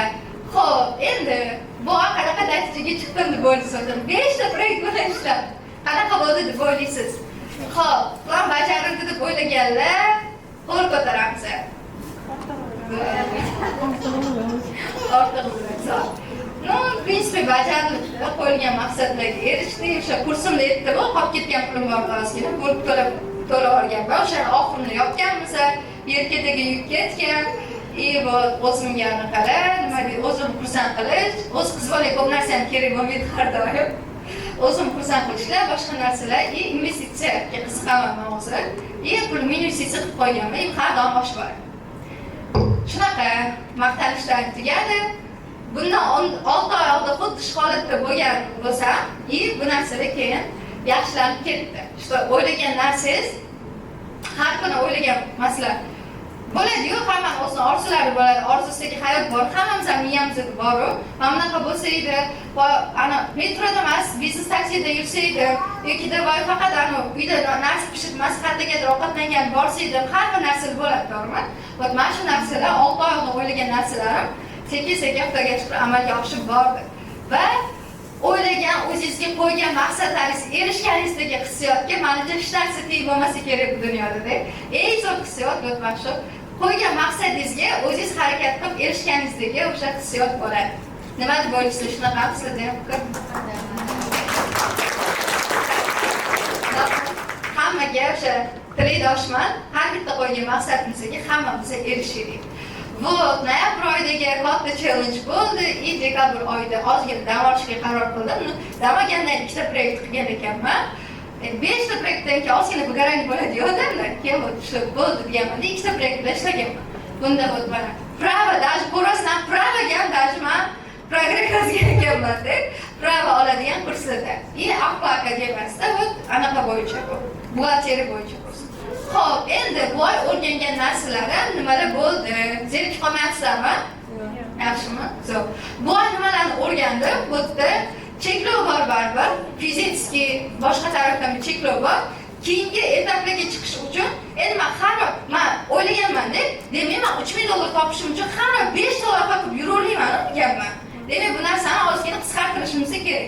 Demak yana ham qimmatroqqa sotishim kerak deganman-da. O'ylab mendagi bo'lgan xulosa blog boshlash bo'lgan. Ya'ni men o'zimni blogimni qilishim kerak, ekspertligimni ko'rsatishim kerak deganman-da. Keyin sekin blog qilishni boshlaganman. Noyabrda fokus berib, men shu kontentni chiqarganman. Ko'rgansizlar videolarni? Yaxshi, qarang videolarni, yaxshimi? Bilaman zo'rligini. Xo'p, nimalarni o'rgandim yana bu loyihada? Xo'p, keyin yana bitta men uchun bo'lgan insight, kimda bo'lgan shunaqa ba'zi bir loyihalar, qarzi qolib ketgan loyihalar bormi sizlarga? Shu sizga pul berish kerak. Bor, yana kimda bor? Qo'l ko'taramiz. Bor, mana bu. Shuncha odamda bor-da. Media sohasida bu narsa juda ham nima deydi, keng tarqalgan. Даже menda ham bor hozir ham. Menga shu pul berish kerak bo'lgan loyihalar. Shunaqa vaziyatda ayniqsa qizlarda bilaman, qizlar hammamiz shunaqamiz, ko'ngil bo'shmiz. Bo'ldi, kechuvera qoling. Shuni ham so'raymanmi, uyalaverasiz, yozaymikin, yozmaymikin, beradimikin, yo'qmikin degan holat. O'shanaqa vaziyatda yozishdan uyalmasligingiz kerak siz. Sizni haqqingizmi, ular uyalsin sizga pul bermasligiga. Tushunasizlar? O'shaning uchun yozilishingiz kerak. Men tarixi qolib ketgan loyihalarga yozganman-da, o'shandagi pullarni olgan. Xo'p, oldin xizmat haqqim menda bo'lgan. 3 marta so'radim, bering, iltimos berasizmi yo'qmi, boshqa qilasizmi dedim-da. Yozgandan keyin o'qimasa o'qib qolar deb ketar. Hozir bo'lsa men ishlagan haqqimni bermam uchun qo'ymayman, kerak bo'lsa kuniga 2 martalab yozaman. Aytgan vaqtingizda o'tib ketyapti, bering boshqa deb keyin shunaqa qilib olasiz. Shunaqa vaziyatda sizga u odamga puli tushsa, sразу sizga beradi. Shu ovozi o'tsin ham berishi mumkin-da. O'shaning uchun yozishdan uyalmasligingiz kerak. Natijada blogimga yana ham fokus berdim, 65% ga plan bajarilgan. O'sha topgan pulimni yana blogga tikdim, o'sha kontent olish boshqa narsalarga. Xo'p, 5-oyda, oxirgi oyda mendagi bo'lgan narsa stabillashish va masshtablashish bo'lgandi. Xo'p, bunda nimalar qildim? Bunda 3 ta loyiha oldim. Vigro Investda Sarvar Zaliddinov va yana bizada City Park, ya'ni qurilish bo'yicha webinarga shu 3 ta loyihani olib yuribdim. Xo'p, yana bitta sizlarga narsa, bitta sohaga, masalan, $1000 boshqacha kattaroq daromad qilish uchun eng zo'r narsa bu nishalashingiz kerak bo'ladi. Qanaqa bu nishalash? Masalan, o'quvchim bor, mohira faqat psixologiya bo'yicha ishlaydi. Psixologiyani ichida yaxshi lishni brend qurgan. Boshqa biznes, boshqa trading bir baloga tanimasligi mumkin, lekin psixologiyada zo'r tarishadi uni. Psixolog ekspertlar bir-biriga sarafanga qiladi. Tavsiya qiladi, rosa ko'p loyihalar hozirda olmayman deb boshqa loyiha. Men qanaqa bo'lganman-da, asosan nishalashish, biznes bo'yicha qanaqadir pul bo'yicha narsalar yoqadi menga. Psixologiyadan, ozish boshqadan ko'ra menga yoqadigani daromad qildiradigan kurslar. O'shanga fokus qilganman. Men sotib ham shunaqa, qurilish ham olganman, takcha mikro ko'rganinglar ham investitsiya pul bilan bog'liq kurslar. O'sha yoqqan narsangizni tanlab oling, o'shanga nishalashingiz kerak. Bu sizga ancha muncha natijasi oshirib beradi. Va natijada 110% ga erishdim. Hozirgacha stabil o'sishda davom etib kelyapman. Foydali bo'ldimi? Yaxshi, xursandman. Foydali bo'lib ketdi. Endi yana bizda bitta mavzu bor. Ya'ni qanday qilib xizmat narxingizni $1000 dan qimmatga sotish mumkin. Mendagi kezlaydigan bo'lsa, oxirgi loyihada $2000 ga bo'lgan xizmatni sotdi. Kimga bu mavzu qiziq qo'l ko'taramiz? Zo'r, yaxshi, qiziq. Hozir o'rtacha loyihalar nech puldan olasizlar? 10%. Nech pul? 10%. Yaxshi, yana kimda qanaqa? 8, yaxshi. Yana kimda qanaqa? Hali loyiha olmadik. Loyiha olmadingiz, xo'p. Loyiha ishlatib boy ko'p-ku, yetmaysizlarmi? Bermasizlar. Boshida $100 oladi. Qarasam, o'sha odamlarga yaxshilik qilib, mayli arzon ishlab bering, arzon qilib bera qoling, bunaqa boshimga chiqib o'tirib olishdi. O'zimni xizmatimga, o'zimga berayotgan natijani qiymat berib sotganda $300 dan. $300. Yaxshi. Bozorda o'rtacha ssenaristlarni o'sha ishlaydigan xizmati 300-500 atrofi bo'ladi. Endi shu qotib qolganini qanaqa qilib 3x, 4x ga oshirish mumkin? Hozir sizlarga qadam-qadam o'zim kezimda ko'rsatib beraman. $2000 ga sotgan loyiham bo'ldi. Color Digital loyihalari. O'sha ikkinchi marta ishlayapmiz bilan. Nima menga yordam berdi qimmatroqga sotishimga. O'sha men asosan o'zi kelishuvda bozorda bilsanglar, ekspert bilan emas, asosan siz prodyuserlar bilan kelishasiz. Mana shu prodyuserlar bilan pergovor qotganingizda, qayta-qayta o'zi yaxshi ishlasangiz, bitta prodyuser qayta-qayta beraveradi sizga proyektini. O'shanaqa menda ham shunaqa bo'lgan, shu prodyuser bilan boshqa loyihalarda qayta-qayta yaxshi bo'lgan loyiha, o'shanga bu loyihada ham menga taklif tushgan, ishlaganman. Ekspert o'zida ham o'sha ikkinchi marta bo'layotganini zavqsiz. O'sha hisobiga oldin endi birinchi ishlagan 2000 ishlamaganman, birinchisi kamroq bo'lgan, 2000 ga ko'targanman, rezultat yaxshi bo'lgandan keyin. Va bunda natija ham kattaroq bo'lishiga kafolat berdi, men ko'proq mas'uliyat oldim. Oldin faqatgina o'sha aytganimdek stories uchun olgan bo'lsam, endi bu safar webinar uchun ham, stories uchun ham, bonus qilib targetga 30 ta kreativ va 10 ta kasb bo'ladi deb shu narsani berdim va shu narsani $2000 ga sotdim. Ko'rayotgan bo'lsanglar, faqatgina webinar uchun olganda bo'lishi mumkin edi, naprimер 800-700 ga olish mumkin edi. Siz ko'proq ish olish uchun, ko'proq mas'uliyat olsangiz, shunaqangi natijasi ko'proq bemalol so'raverasiz daromadingizni. Xo'p, yaxshi. Imanda har bitta bo'lim uchun, men kursga har bitta bo'lim uchun KPI ga qo'yilgan. Bundan tashqari o'sha aytganimdek boya aytdim, pul qaytarib beraman agarda yaxshi bo'lmay qolsa. Bu yerda ham xuddi shu narsa qilingan, shtraf sistemi bo'lgan. Va bu yerda agarda kechiksa ham shtraf bor, agarda vaqtida bo'lmasa-da, qolib ketsa, haftalik plan bajarilmasa, kunlik plan bajarilmasa, dushanba kungacha o'sha keyingi haftani ssenariysi dushanba kungacha berilmasa, o'sha shtraf ketaveradi. 2000 dan minus bo'lib ketaveradi. Shunaqangi sistemada bo'lgan. Hozir 8% u webinarga olganingga yetga. Yo'q, yetmas. Webinar kanalda o'tirgan odamlardan kirgan, webinar qatnashganiga olinadi. Shunaqa. Nima deb o'ylaysizlar? Bitta loyihada $2000 ga ishlash qanchalik zo'r? Zo'r deb o'ylaysizlar, pul ko'taringlar. Zo'rmi? Zo'r. Yaxshi. Yaxshi. Demak, bu narsani sizlar ham qilsanglar bo'ladi bemalol. O'zi SMMchilar boraveramiz, bitta qo'l ko'tara olinglar SMMdagilar. Xo'p, SMMchilarni muammosini masalaga aytaman. Ham siz olasiz va ssenariy yozasiz, ham uni syomka qilasiz, o'zingiz ham montaj qilasiz, ham uni qo'yasiz, stories qo'yasiz, kamiga ekspertizdan gap ham eshitib olasiz. Shuncha ishlaganingizga yarasha $1000 ham olamizda. Bu narsani olganingizda ham komanda ishlatsangiz agar komandangiz ochilib ketib qoladi. O'zingizga oxirida kam bo'lib qoladi. Bu menimcha yaxshi natija. Ssenariy yozishni o'ziga fokus qilayotgan holda. Xo'p, endi yaxshi savol bu yerda bor. Xo'p, mana shuncha gapirdingiz, endi 0 bo'lsa qanaqa bo'ladi? 0 degan qanaqa qilib daromad qilishi mumkin deydigan bo'lsangiz, bu narsa emasga. Konkretni javob tayyorlab qo'ydim, konkretni qadam tayyorlab qo'ydim. 0 degan topilsa, ishlatsanglar bemalol holatga rezultatga chiqasiz. Birinchi o'rinda yozishni mashq qilish kerak. Ya'ni eng oson yo'li blog yuritish. Menimcha hammalarda Telegram kanal bo'lsa kerak, bormi Telegram kanal? Bor. Kimda yo'q deb qoldi, kimda yo'q qo'l ko'tarsa? Yo'qmi sizlarda? Rostdan yo'qmi? Kichkina kanalim ham yo'qmi? Yaxshi emas deysiz. Yaxshi emas. Blog yuritish juda ham yaxshi instrument. Bunda siz nima qilasiz? Har doim yozib yurish. Hozir bitta kanal oching, o'zingizga kichkina qo'shmasangiz ham, bunda shu har kuni kuningiz qanaqa o'tganidan boshlang kerak bo'lsa-da, mana bunaqa bo'ldi. Yozishchi bu miyani ishlatadigan narsada, siz qancha ko'p yozsangiz, miyangizda shuncha yangi neyronlar ishlab chiqarilaveradi. Bittada siz zo'r yozib ketmaysizda, u narsani qayta qilganingizda o'sish bo'ladi, qayta qilganingizda rezultat olasiz. Xo'p, shunaqa. Endi keyingi narsa bizda kuzatuvlar qilish. Ya'ni boshqalar yozganda kuzatishingiz kerak. Bu qanaqa bo'ladi? Maqolalar o'qish bilan bo'ladi bu. Menda o'z anaqa bor, maqola bo'yicha yaxshi kanallarni kuzatib yursangiz bo'ladi. Asrahimovda parallel muhit loyihasi bor-da, masalan. Parallel loyihasi bor. O'shanda men har doim o'qib yurishga harakat qilaman.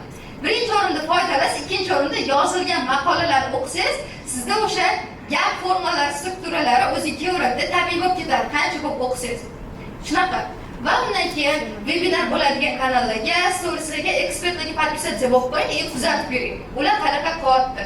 Bucha bu yozish skilli, copywriting deymiz, stories yurgizish, boshqalarni kuzatib shakllanadigan narsada, siz o'zingiz zo'r stories maker bo'lib qolamizda, boshqalarni zo'r qilayotganlarni kuzatsangizgina yaxshi bo'lib ketadi. Shunaqa. Uchinchisi bo'lsa, ssenariy yozish formulalarini o'rganar edi.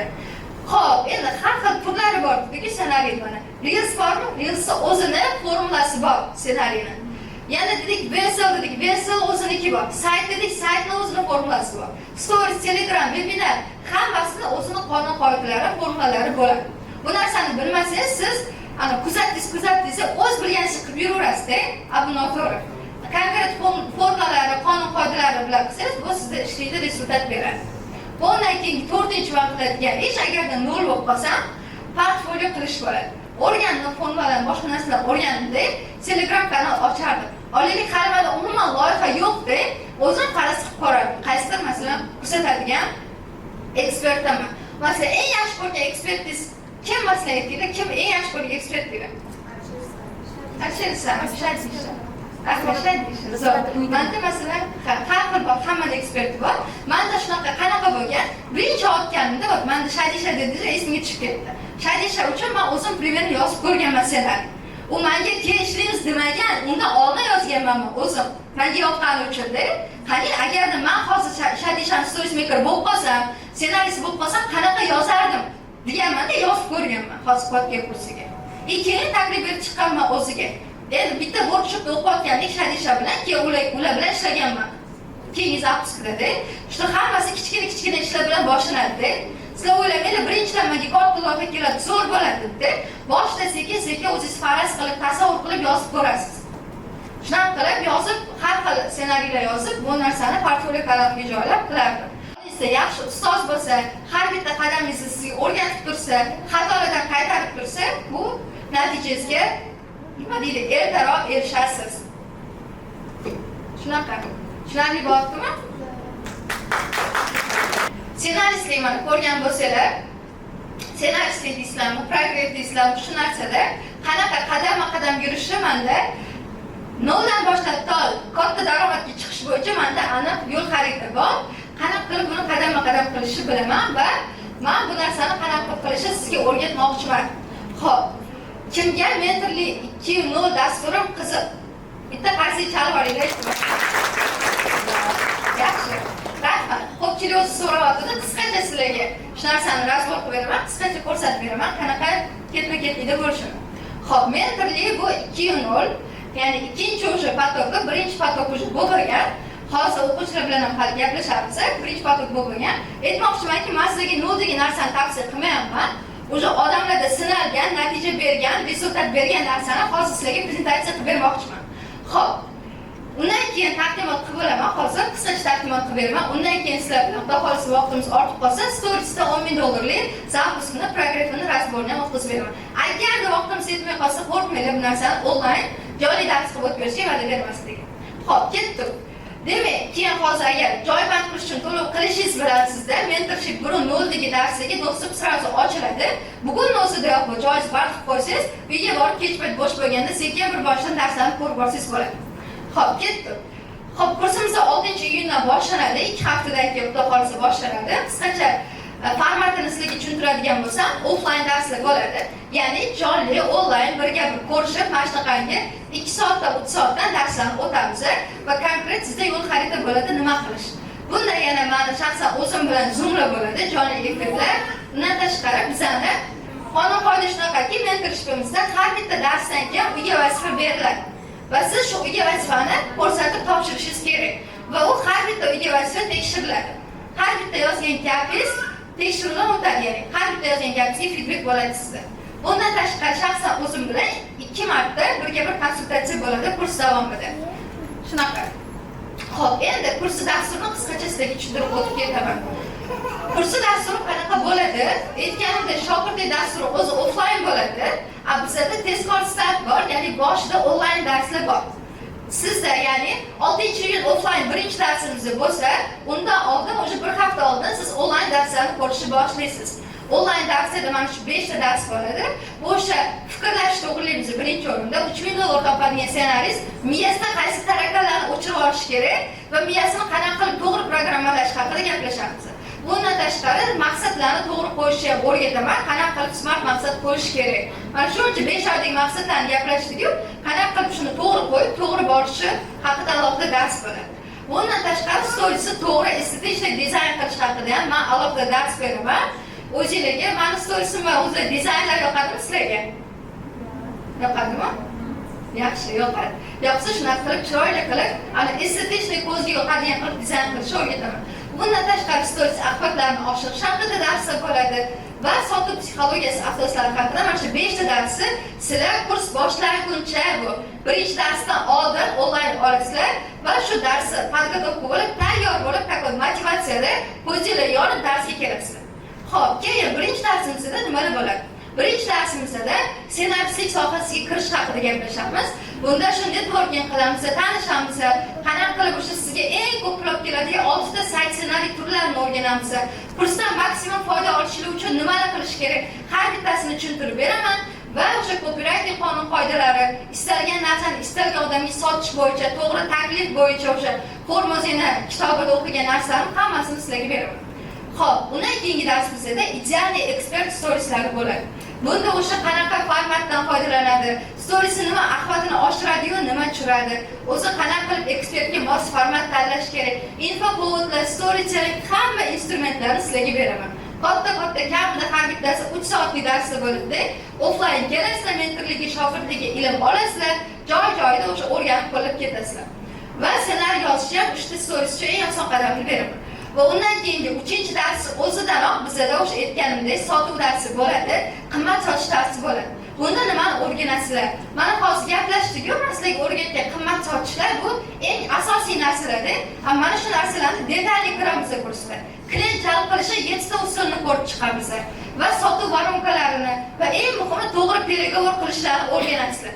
Bu darsdan keyin xudo xolisa stories uchun o'sha 3-dars o'zidanoq siz stories yurgizishga loyiha olsangiz bo'ladi va har bitta переговорingizda men o'zim bosh-qosh bo'lib turaman. O'quvchilarim ham juda ham har doim bo'ladi. Haligacha mana bunaqa ekspert chiqadi, qanaqa summa ayting, men jetsam kammasmi, nima bo'ladi deb kelishuvni haligacha so'rashadi va shu narsani birga qilamiz. Xo'p, 4-darsi bizda zapis va program mohiyati bo'ladi. Ya'ni qanaqa qilib o'zi zapis qanaqa ishlaydi, program mohiyati qanaqa qilib ishonch shakllantiriladi, qanaqa etaplardan o'tadi. Hammasi o'sha triggerlar deymiz, ham har xil mavzular detalli ichiga kiramiz. Storytelling qilib shaxsiyat ochishda, ekspertlik ochishda hammasini xudo xolisa detalli kiramiz. Va 5-darsi bizda trafik olib kirish haqida gaplashamiz. Trafik nimaligini kim biladi? Bilasizlar. Hop, bilmaganlarga qisqacha aytib o'tib ketaman. Trafik bu o'sha odamdek internetdagi ko'p odamni sizni blogingizga kelishi, obunachilar deylik.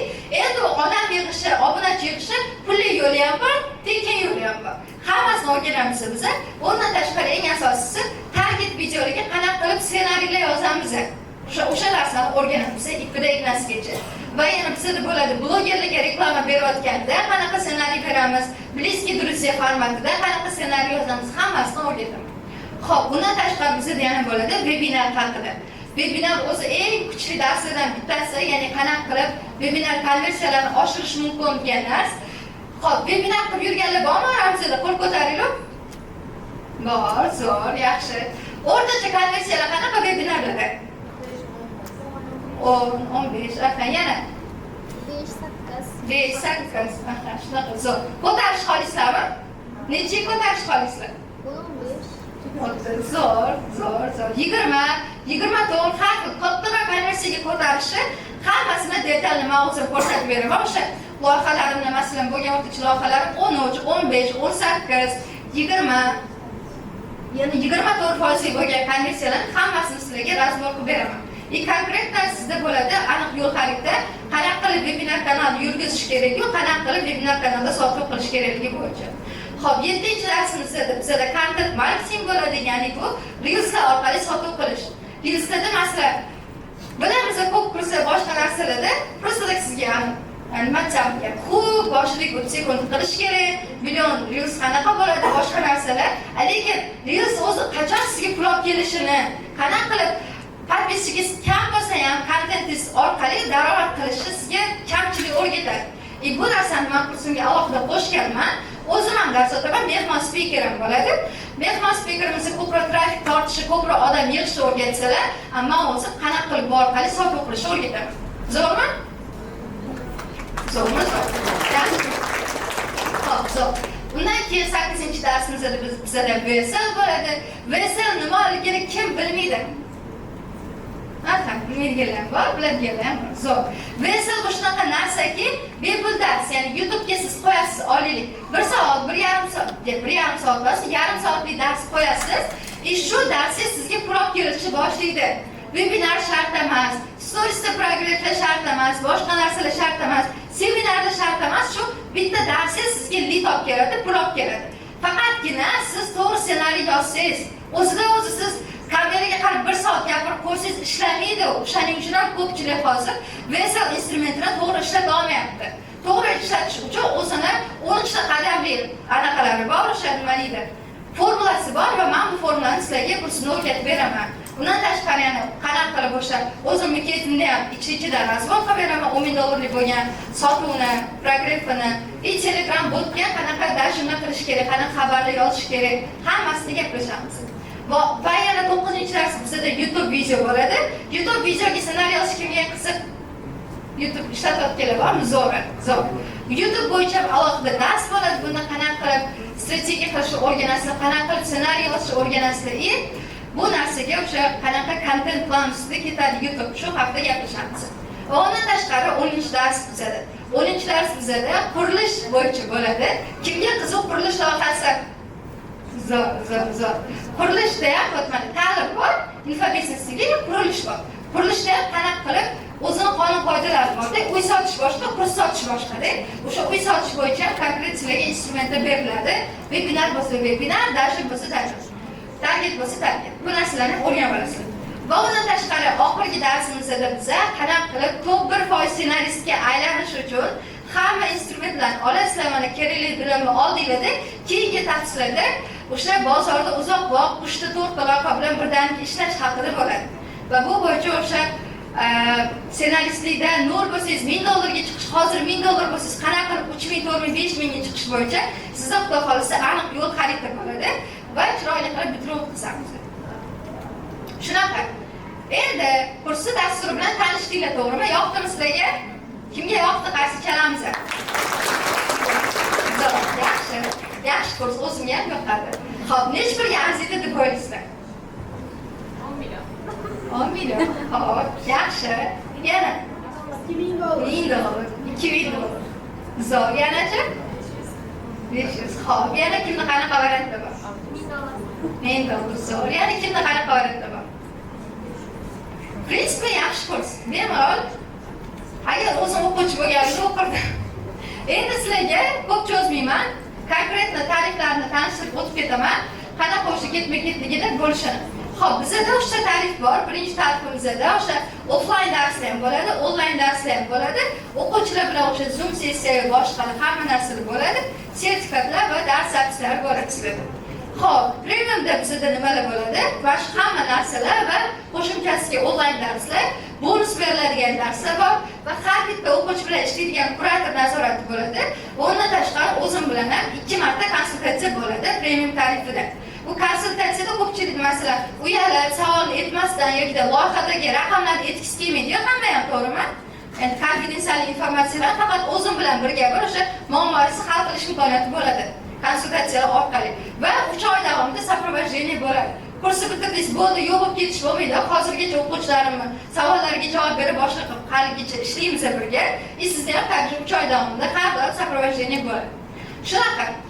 Va bizda VIP tarifi bor, shuncha narsa va qo'shimchasiga полностью loyihasida ham soprovождение bo'ladi. Ya'ni hozirgi ssenariy yozib ishlayotgan loyihangiz bo'lsa yoki o'zingiz ekspert bo'lsangiz, uni paragrafi bo'yicha полностью soprovождение olsangiz bo'ladi va 3 oy davomida birga bir ishlash tarkibida bo'ladi.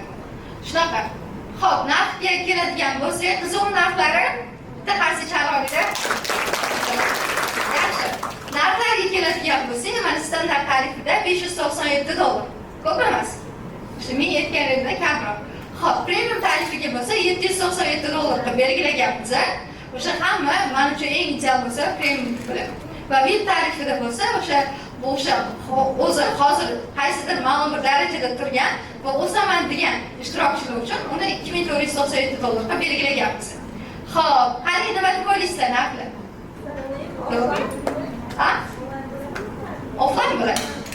Shogirdlik formatda endi offline bo'ladi. O'sha birga bir kelib, hozir qanaqangi energiyada dars o'tgan bo'lsa, hozir qanchalik ko'p informatsiyalar berilgan bo'lsa, kursda ham xuddi shunaqa bo'ladi. Xo'p, bu narx haqiqatda hozir sotayotgan narxi, ishonmasanglar, o'sha bitta odam to'g'ri qilib bo'lgan mana shu narxda, hozir sizlarga men seminarda qatnashayotganinglar uchun va aynan hozir to'g'ri qilishinglar uchun sizlar uchun maxsus taklif tayyorlaganman.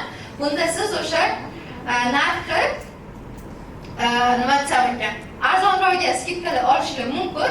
Nima uchun bunaqa narx desiz, shunchaki sizlar hozir vaqt ajratib keldinglar, ilm oldinglar, seminarda qatnashdinglar, shuning uchun shunaqa. Xo'p, demak, narxiga keladigan bo'lsak, standartda o'qimoqchi bo'lsanglar, narxini $547 ga o'qisanglar bo'ladi va premium qizig'mi? Qizig'im necha pul deb o'ylaysizlar premium? 550. Yaxshi, xo'p. Premiumni $697 ga joiz band qilib o'qisangiz bo'ladi. Faqatgina hozir joizni band qo'ysangiz shu narxda qoladi va bemalol siz boshqalar o'sha $800 ga o'qiyotgan kurs $700 ga o'qiyapsiz. Xo'p. Va VIP tarifida bo'lsa $1997 ga birga bir ishlash imkoniyatini olsangiz bo'ladi. Bunda o'sha aytganimdek konsultatsiyalar sizda ko'proq bo'ladi va bitta o'z konsultatsiya oladigan bo'lsa $200 ga qilib bersam, sizda shu narsa 3 oy davomida bo'ladi. Cloud degan narsa bor. Kim biladi cloudni? Bilasizmi? Cloudda assistentni qilishyapti hozir. Menda ham o'zimda assistent bor. O'sha YouTube'ga qilib beradigan, Reels'ga ideya qilib beradigan assistentlar bor. Bu narsani hali chiqarib aytmadim, storiesga boshqa joyga ham aytmadim. Birinchi bor sizlarga aytyapman va shu kursim ichida qanaqa qilib o'zingizga assistentlar qilishni va bu orqali ishingizni osonlashtirishni o'rganasiz. Siz ssenariyni o'sha klientingizga ChatGPT'ni yoki cloud ssenariysini mana deb bermaysiz. O'sha narsani qanaqa qilib optimallashtirish mumkin, qanaqa qilib o'sha ishingizni osonlashtirish mumkinligini men kursda alohida bonus qilib sizga o'rgataman. Va undan tashqari ikkinchi soha bizda bo'ladi. Bepul biznes zavtrak qilish, ya'ni jonli ko'rish, o'sha hoziroq o'sha seminarda jonli band qilganlar bilan alohida ko'rishamiz va birgalikda networking qilamiz, gaplashamiz, tanishamiz, zavtrak qilamiz. Xo'p, keyingi soha bo'lsa o'sha aytdimmi, bo'lib to'lash bor dedim. Alif o'zimda agarda bo'lib to'layman desangiz, o'zi foizi bor. Обычно hamma joyda foiz qo'shiladi bu narsaga-da. Faqatgina hozir joiz band qilaman desangiz, bu narsani foizini sizlarga men to'lab beraman. foiz to'laymaysizlar uzun narsa boshqa narsalarga. Faqatgina hozir joylarni to'liq band qilib qo'yasizlar. Uzun bilan alif bilan ham bo'lib to'lasanglar bo'ladi, foizsiz. Bursa o'zi aytdim, nechidan 797 dan o'zini to'laysizlar, foizsiz bo'ladi. Zo'rmi? Yaxshi. Xo'p, endi qanaqa joy band qilaman deyotganlar bormi oramizda? Xo'p, endi qanaqa joylar band qilish o'rgataman sizlarga hozir. Xo'p, minimal bilaman, ja ko'p pul bilan kelmagansiz, seminarga deb yakshanba uydan chiqqansizlar. Joy band qilish uchun minimal summa 200 ming so'm bilan band qilib qo'yasizlar. O'sha aytganimdek 25 ta odam bo'ladi faqat. Va shundan keyin siz xudo xolasa 1-iyungacha joyiz band qo'yishingiz kerak, to'lovni qilishingiz kerak bo'ladi. Joyiz band qilganingizdan keyin va o'shandan keyin xudo xolasa kursda o'qiyverasiz bemalol. Xo'p, qanaqa to'lov qilinadi desangiz, naqd to'lov qilsangiz ham bo'ladi. Shu assistentlarimiz bor va undan keyin o'sha karta beraman hozir. Shu narsani skrinshotini adminga tashlaysizlar. Tayyormisizlar? Xo'p, 3, 2, 1. Rasman men zo'r, yaxshi. Xo'p, endi joy band qilish uchun 22 daqiqa vaqtimiz ketdi. Mana shu kartaga aytganimdek 200 ming so'm joyingizni to'lov qilasiz va adminga tashlaysiz. Sizga keyin qo'shishadi o'sha. Xolislarning assistentimiz turibdilar, ular bilan gaplashib, joyiz band qilasiz va o'sha keyin xudo xolisa kursda sizni kutamiz. Xo'p. Endi mana uchun juda ham hayajonli daqiqalar kelyapti. Mas'ulot tashkil etdimiz. Shunda birinchigacha to'g'riroq bo'lishi kerak. Ha. O'tiring. Agarda bo'lmasa kursda ichida bor, что kurs 1,5 oy bo'ladi dedimi? O'shani keyin 1,5 oy o'rtasida qachon bo'ladi? O'shani примерно iyul oxirida bo'lsa to'g'ri. Ha, shunaqa. Matematikani sal ishlamayapti. Primera shunaqa bo'ladi. Hali mana masalan kurs qo'shildi deydi. Hozirgi paytda yaxshi tasavvur qilaman. O'sha vaqtgacha ishlasa bo'ladi. Hozir men ko'ring, yorvorga o'qishlar. Давайте. birinchi taqdirlaydi-da, keyin hisoblash. To'xtang, hozir bitta ko'ring, kurs o'zgaradi. Xo'p, давайте endi joy band qilgunlarigacha o'quvchilarim bilan gaplashamiz. Xo'p, kursimiz o'zi 1 oy bo'lib o'tgan, 1,5 oy bo'lib o'tgan примерно. Endi ularni taqdirlaymiz. Xo'p, anchadan beri ko'rmay sog'inib qoldi, bularni dars o'tishi ular bilan. Xudo xolisa hozir har bittasini taqdirlaymiz и fikrlarini eshitamiz demak. Xo'p.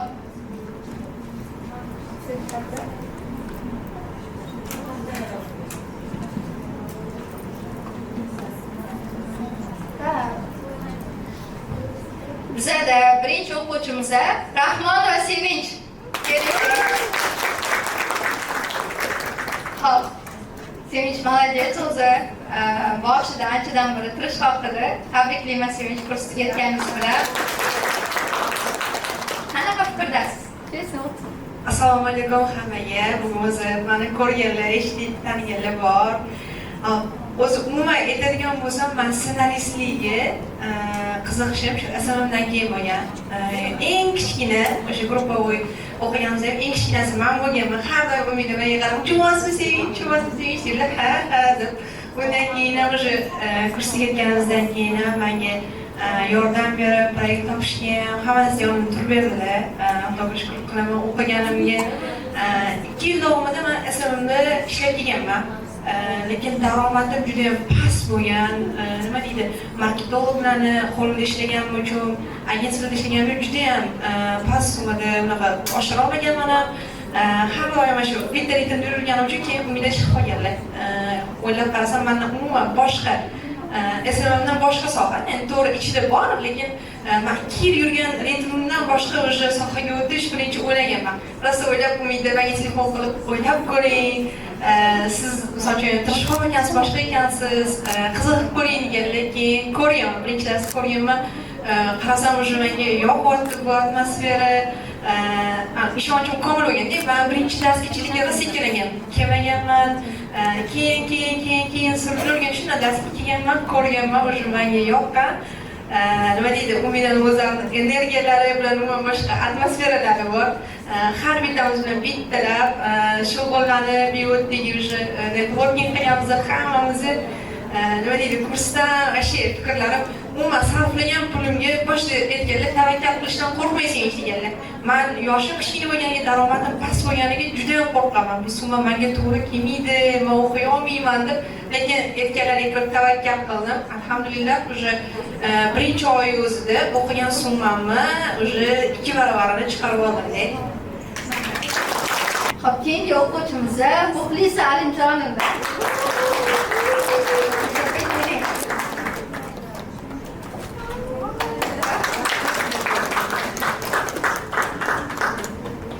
Chiroyli bo'ldi, Muxlisa opa. O'zizga o'xshatdik. Rahmat. Sertifikatizga tabriklaymiz. Buncha kurslarda o'qib, samarali o'qib, Muxlisa opa o'zlari targetologlar, lekin o'sha ssenariy yozish programmadan o'rgandilar. Endi o'zlaridan eshitamiz, qanchalik ssenariy yozish ularning ishlariga ta'sir qildi. Assalomu alaykum hammaga. Xo'p, men sen o'zi endi kurs ketgan paytimda Umida reklamasi chiqgan. Kurs o'qiyman degan joyimda, lekin rahmat kattakon, o'zi kichkina bo'lishiga qaramasdan, yosh bo'lishiga qaramasdan shuncha yutuqlarga erishyapti. Yana omad tilayman, ishlariga rivoj, undan ham zo'r martabalarga erishishni tilab qolaman. Kursda olgan natijam juda ham zo'r bo'lgan, chunki faqatgina target emas, targetga hozir qo'shib ssenariyni ham pulda sotyapman. Chunki chekimni oshirishimga sabab bo'lgan ssenariyda. Har doim klient keladi, sizdan faqat target yo'q bering deb keladi, lekin videolari biz o'ylagandagi sotuvga olib bormaydi. O'sha joyda ssenariy обязательно kerak bo'ladi. Именно тем более esimda qolgani Kriyo degan joy. Target Kriyo desiz, o'sha bo'ldi. Bu krutoy anaqa ssenarist target olgan degan narsani hamma o'sha boshqacha qaraydi-da. Haqiqatan rostdan shunaqa narsa. Siz qanchalik yangi zamonaviy so'zlar ishlatganingiz sari odamlar sizga o'zi yoshi kattaroq bo'lsa ham ko'p narsani bilarkan. Chunki hozir ko'p joyda yosh kichkina, ya'ni o'rta yoshlardan kutishadi ko'p natijani. Lekin biz ham 36 kirgan bo'lsa ham ancha narsani eplab qo'yibmiz. Xo'p, keyingi bizada ishtirokchimiz Samira Mohijehra. Mohijehra tabriklayman. Juda ham zo'r o'qishlarimdan bittasi Mohijehra. Eng qizig'i Mohijehrani ozgina sizlarga ochib beraman. O'zi logistik qiz bo'lganda ishonaysizlarmi, 0 dan kelgan musobaqaga. Logistikada ishlab yurganlar, ssenariysiga 0 dan kirib kelganlar. Hozir gaplashamiz. Assalomu alaykum hammaga. Ssenaristlikka o'qish 1 yil oldin Viyamda paydo bo'lganda, keyin Umidani anchadan beri tanirdim, lekin kurs o'tkazishlar haqida ma'lumotim yo'q bo'lgan. Keyin ofis hayotidan qoniqmaganman. 8 soat bitta joyda o'tirib ishlaysiz. Daromad oshsa 2-3 oyda bir $50, $100 oshirib berishadi. Nimadir o'zgartirish kerak degan narsa bo'lgan ichimda. Keyin Umida o'sha paytda kurs ochib qolgan. Rosa o'ylanganman. Birinchi olaman deb olmaydigan bo'lganman. Keyin qanaqa garantiyalar bera olasiz deganman. O'sha sizlarning ichinglardan o'tayotgan narsa ichimdan o'tganman-ya. Olmaymikan, olaymikan, natija bo'ladimikan, pulini oqlaydimikan, to'la olmaymanmikan degan narsalar o'tyapti. Hammalarning ichinglardan bilaman. Olinglar, 100% arziydi. U narsa o'sha hamma bitta berayotgan garantiyalarga javob beradi. Kursni ichida даже kurs tugamasdan turib $300 ga ilk proyektimni olganman. Keyin o'zi loyihani ham beradi unda. Kurs tugagandan keyin men bitta loyihada birgalikda ishlaganmiz ham, o'zi olgan, katta olgan loyihalarga assistent qilib ham olganman. Va ya'ni kurs tugagandan keyin tashlab qo'ymaydi sizlarni. O'sha hamma gaplarga javob beradigan, ishlari sifatli zo'r o'qituvchi bo'lib oladilar. Riskulova Dilbar opa. Dilbar opa. Dilbar opa ham eng yaxshi o'qituvchilardan tashkil etsa. Xo'p, tabriklayman Dilbar opa. Qani endi fikringizni eshitamiz. Hammaga assalomu alaykum.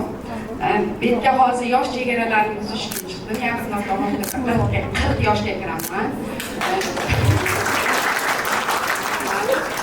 40 yoshga masalan 40 yoshga kirayotgan inson kasbini o'zgartirishi, boshqa sohaga o'tishi ozgina qiyinroq, ko'p o'ylanadi. Menimcha ko'pchilikda bo'lsa kerak bu narsa, yosh kattalar ham bor hozirda. O'zim universitetda ishlayman, qat'iy ish grafikidan charchaganim uchun media bozorida aylanib, mobilografik uchun olingan telefoni, SMMda o'qiganman. SMMda o'qiganimdan keyin o'zimni uydaga ko'p ketaman, Pioneer'da o'qiganman. Ta'lim inson uchun bu anaqa yoqimli holat emas, o'zimga juda ham priятный bo'lgan. Shunaqa. Keyin Umidani bittasi tavsiya qilgan, bittada qo'rqmasdan gaplashib yozilganman. Eng to'g'ri qarorim bo'lgan. Universitetdan ketmasdan o'sha universitetda zamonaviy kasbni o'zimni eski kasbimga integratsiya qilib, yodagi ishimni onlaynga o'tkazib, xudo xohlasa 3 kun boraman universitetga.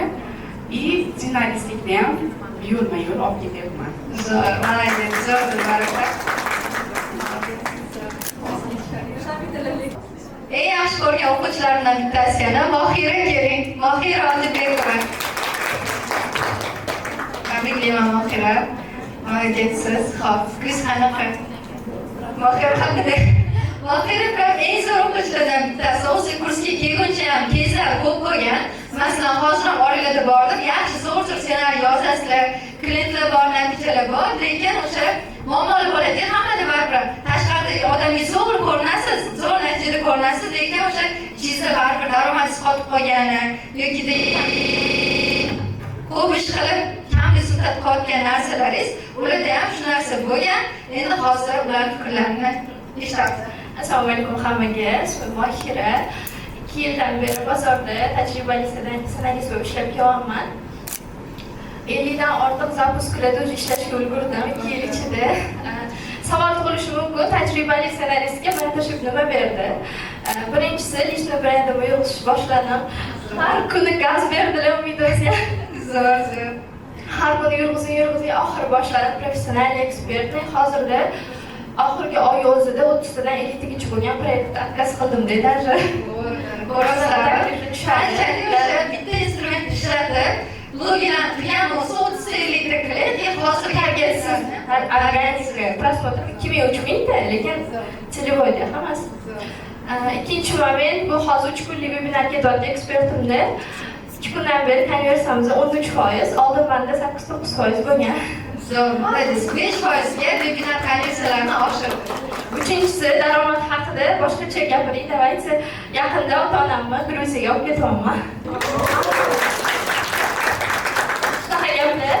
Qisqacha gapirgim keldi, qisqa lo'nda raqamlarda hammaga yoqadi. Hammaga tavsiya qilaman, конечно.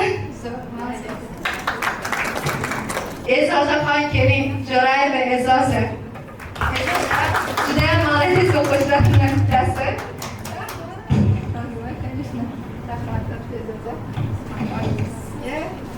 Endi E'zozani eshitamiz. E'zozaga o'zim ta'rif beraman.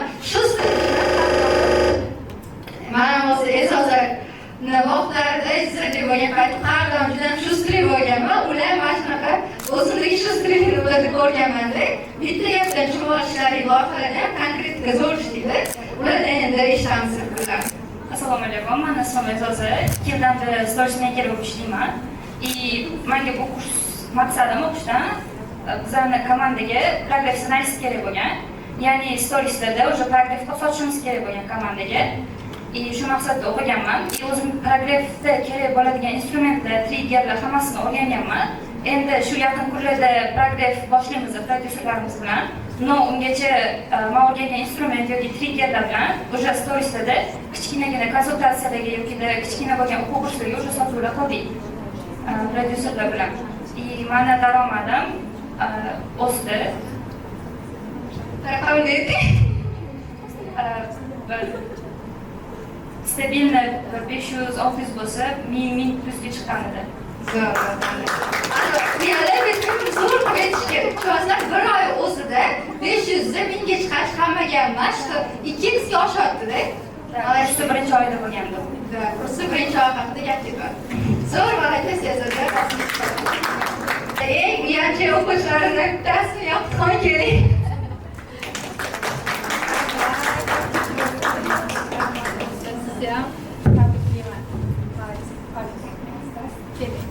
Hop, yoqutxon haqida qisqacha aytadigan bo'lsam, oldin o'sha skript writer-da, ular ham o'sha copywriter bo'lgan, qaysidir mana copywriter bo'lib ishlaganlar, daromadlari kam bo'lgan.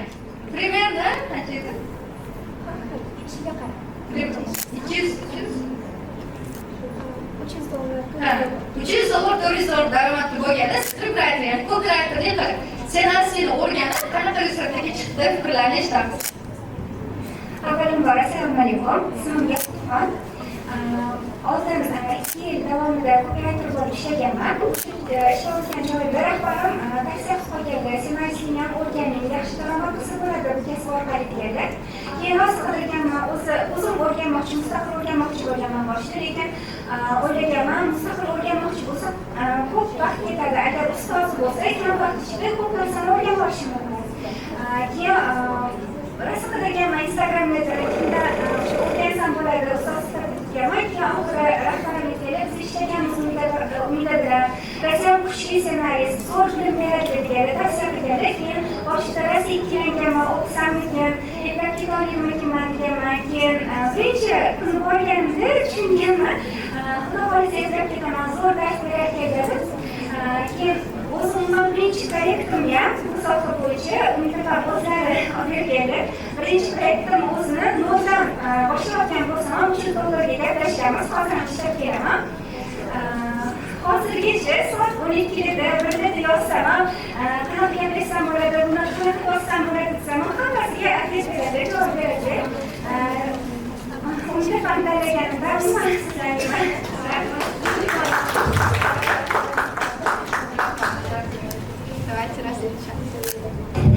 Endi savol javob qilamiz. Qanaqa savollar qoldi? Webinar bo'yicha savol bermoqchi edim. Webinarda qanaqa konversiya, ya'ni sotuv va webinarga kirish konversiyasini qanchalik maksimum ko'tarish mumkin? Hozir biz 10% isbot deyapman. Aynan siz webinarlarda do posle qachon Manda xo'p tushundim savolni. kirasiz, necha kun keyin chiqib ketasiz? Tushundim. Birinchi maksimum qancha bo'lishi mumkin? Buni bilib olmaydi to'g'risi. Menda shaxsiy tajribamda 24% eng maksimum bo'lgan. Bundan yana oshirish mumkinmi? Может, mumkindir, lekin men unchalik bilmayman. No, prinsip shuni yomon natija emas, 24%. To'g'ridan biri degan. Xo'p, endi qancha kun bo'ladi? Siz har xil 10 kun oldindan, o'rtacha 10 kun bir hafta oldindan boshlaysiz webinarga program qilishni. O'zini hozirmasiga tushuntirsam 1 soat gapirishim kerak, konversiyani ko'tarishi. O'sha bu narsani kursida alohida darsda konversiya ko'tarish haqida dars bordi. O'shani o'rganasiz bor. Men tibbiyot talabasiman, ssenarist bo'lmoqchi emasman-da, lekin yozishga rosa qiziqaman.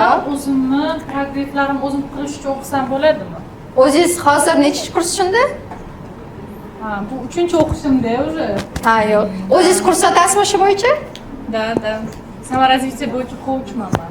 Unda bo'ladi. O'zingiz kursi sotuv bo'lsa bo'ladi. Qanaqa tibbiyot talabasiman deb boshlab kelganingizga hayron bo'lib turdim. Agar kurslaringiz bo'lsa, uni to'g'ri sotish uchun boshqalar bilan ishlashga meni vaqtim yo'q-da. Bu ishlamaydi, o'zingiz qiling faqat. Bo'ladi, o'zingiz qilishga. Siz bo'ladi. Program muddatini qancha qilsa ideal? Nima o'ylaysiz? Mana kurs har bitta kurs o'ziga bog'liq. 1 oy o'rtacha. Mana misol uchun meditsina sohasidagi kurs, o'shanga qancha vaqtda 1 oy. Ha, 1 oyda. O'rtacha 1 oy bo'ladi. 1 oy. Agar muddat cho'zilib ketsa 1 oy 14. Hozir уже kurs sotish moda bo'lib ketgan-ku. Ko'p kurslarni test uchun sotib olganman. 3 million, 4 millionlik kurs menga kerak bo'lmasa ham, to progress bo'lib, sotuv bo'lib, men bilan savol-javob qilib kursga qo'shilganimdan keyin qanaqa munosabat bildirishini test qilish uchun men 3 million pulimni tikib, individual o'rganish uchun mana shunaqa fikr bo'lgan. Mustaqil qani ko'ring nima bo'lar ekan degan shunaqa AI kursini sotib olganman-da. Kutuvimda bo'lmagan unchalik, chunki bu soha ham praktika-ku. Individual o'rganib, kirib qilganman, xos kurs ko'p, juda ham tasavvur qiling, zapuschilar alohida. Ishlash bo'lmaydi-ku. Sizni va shu ssenaristga alohida. Endi hamma ekspertlar o'rtacha ismi mutaxassis ishlaydigan ekspertlar o'rtacha bo'lib ishlamaydi. Xo'p, ular qatdan ish topadi ssenarist bo'lsa. Ssenarist bo'lsa qatdan ish topadi. Zo'r savol. Birinchi o'rinda bozorda hozir talab juda ham ko'p. Yaxshi ssenaristga talab. Kursni bera olasizmi? Mana hozir olaman.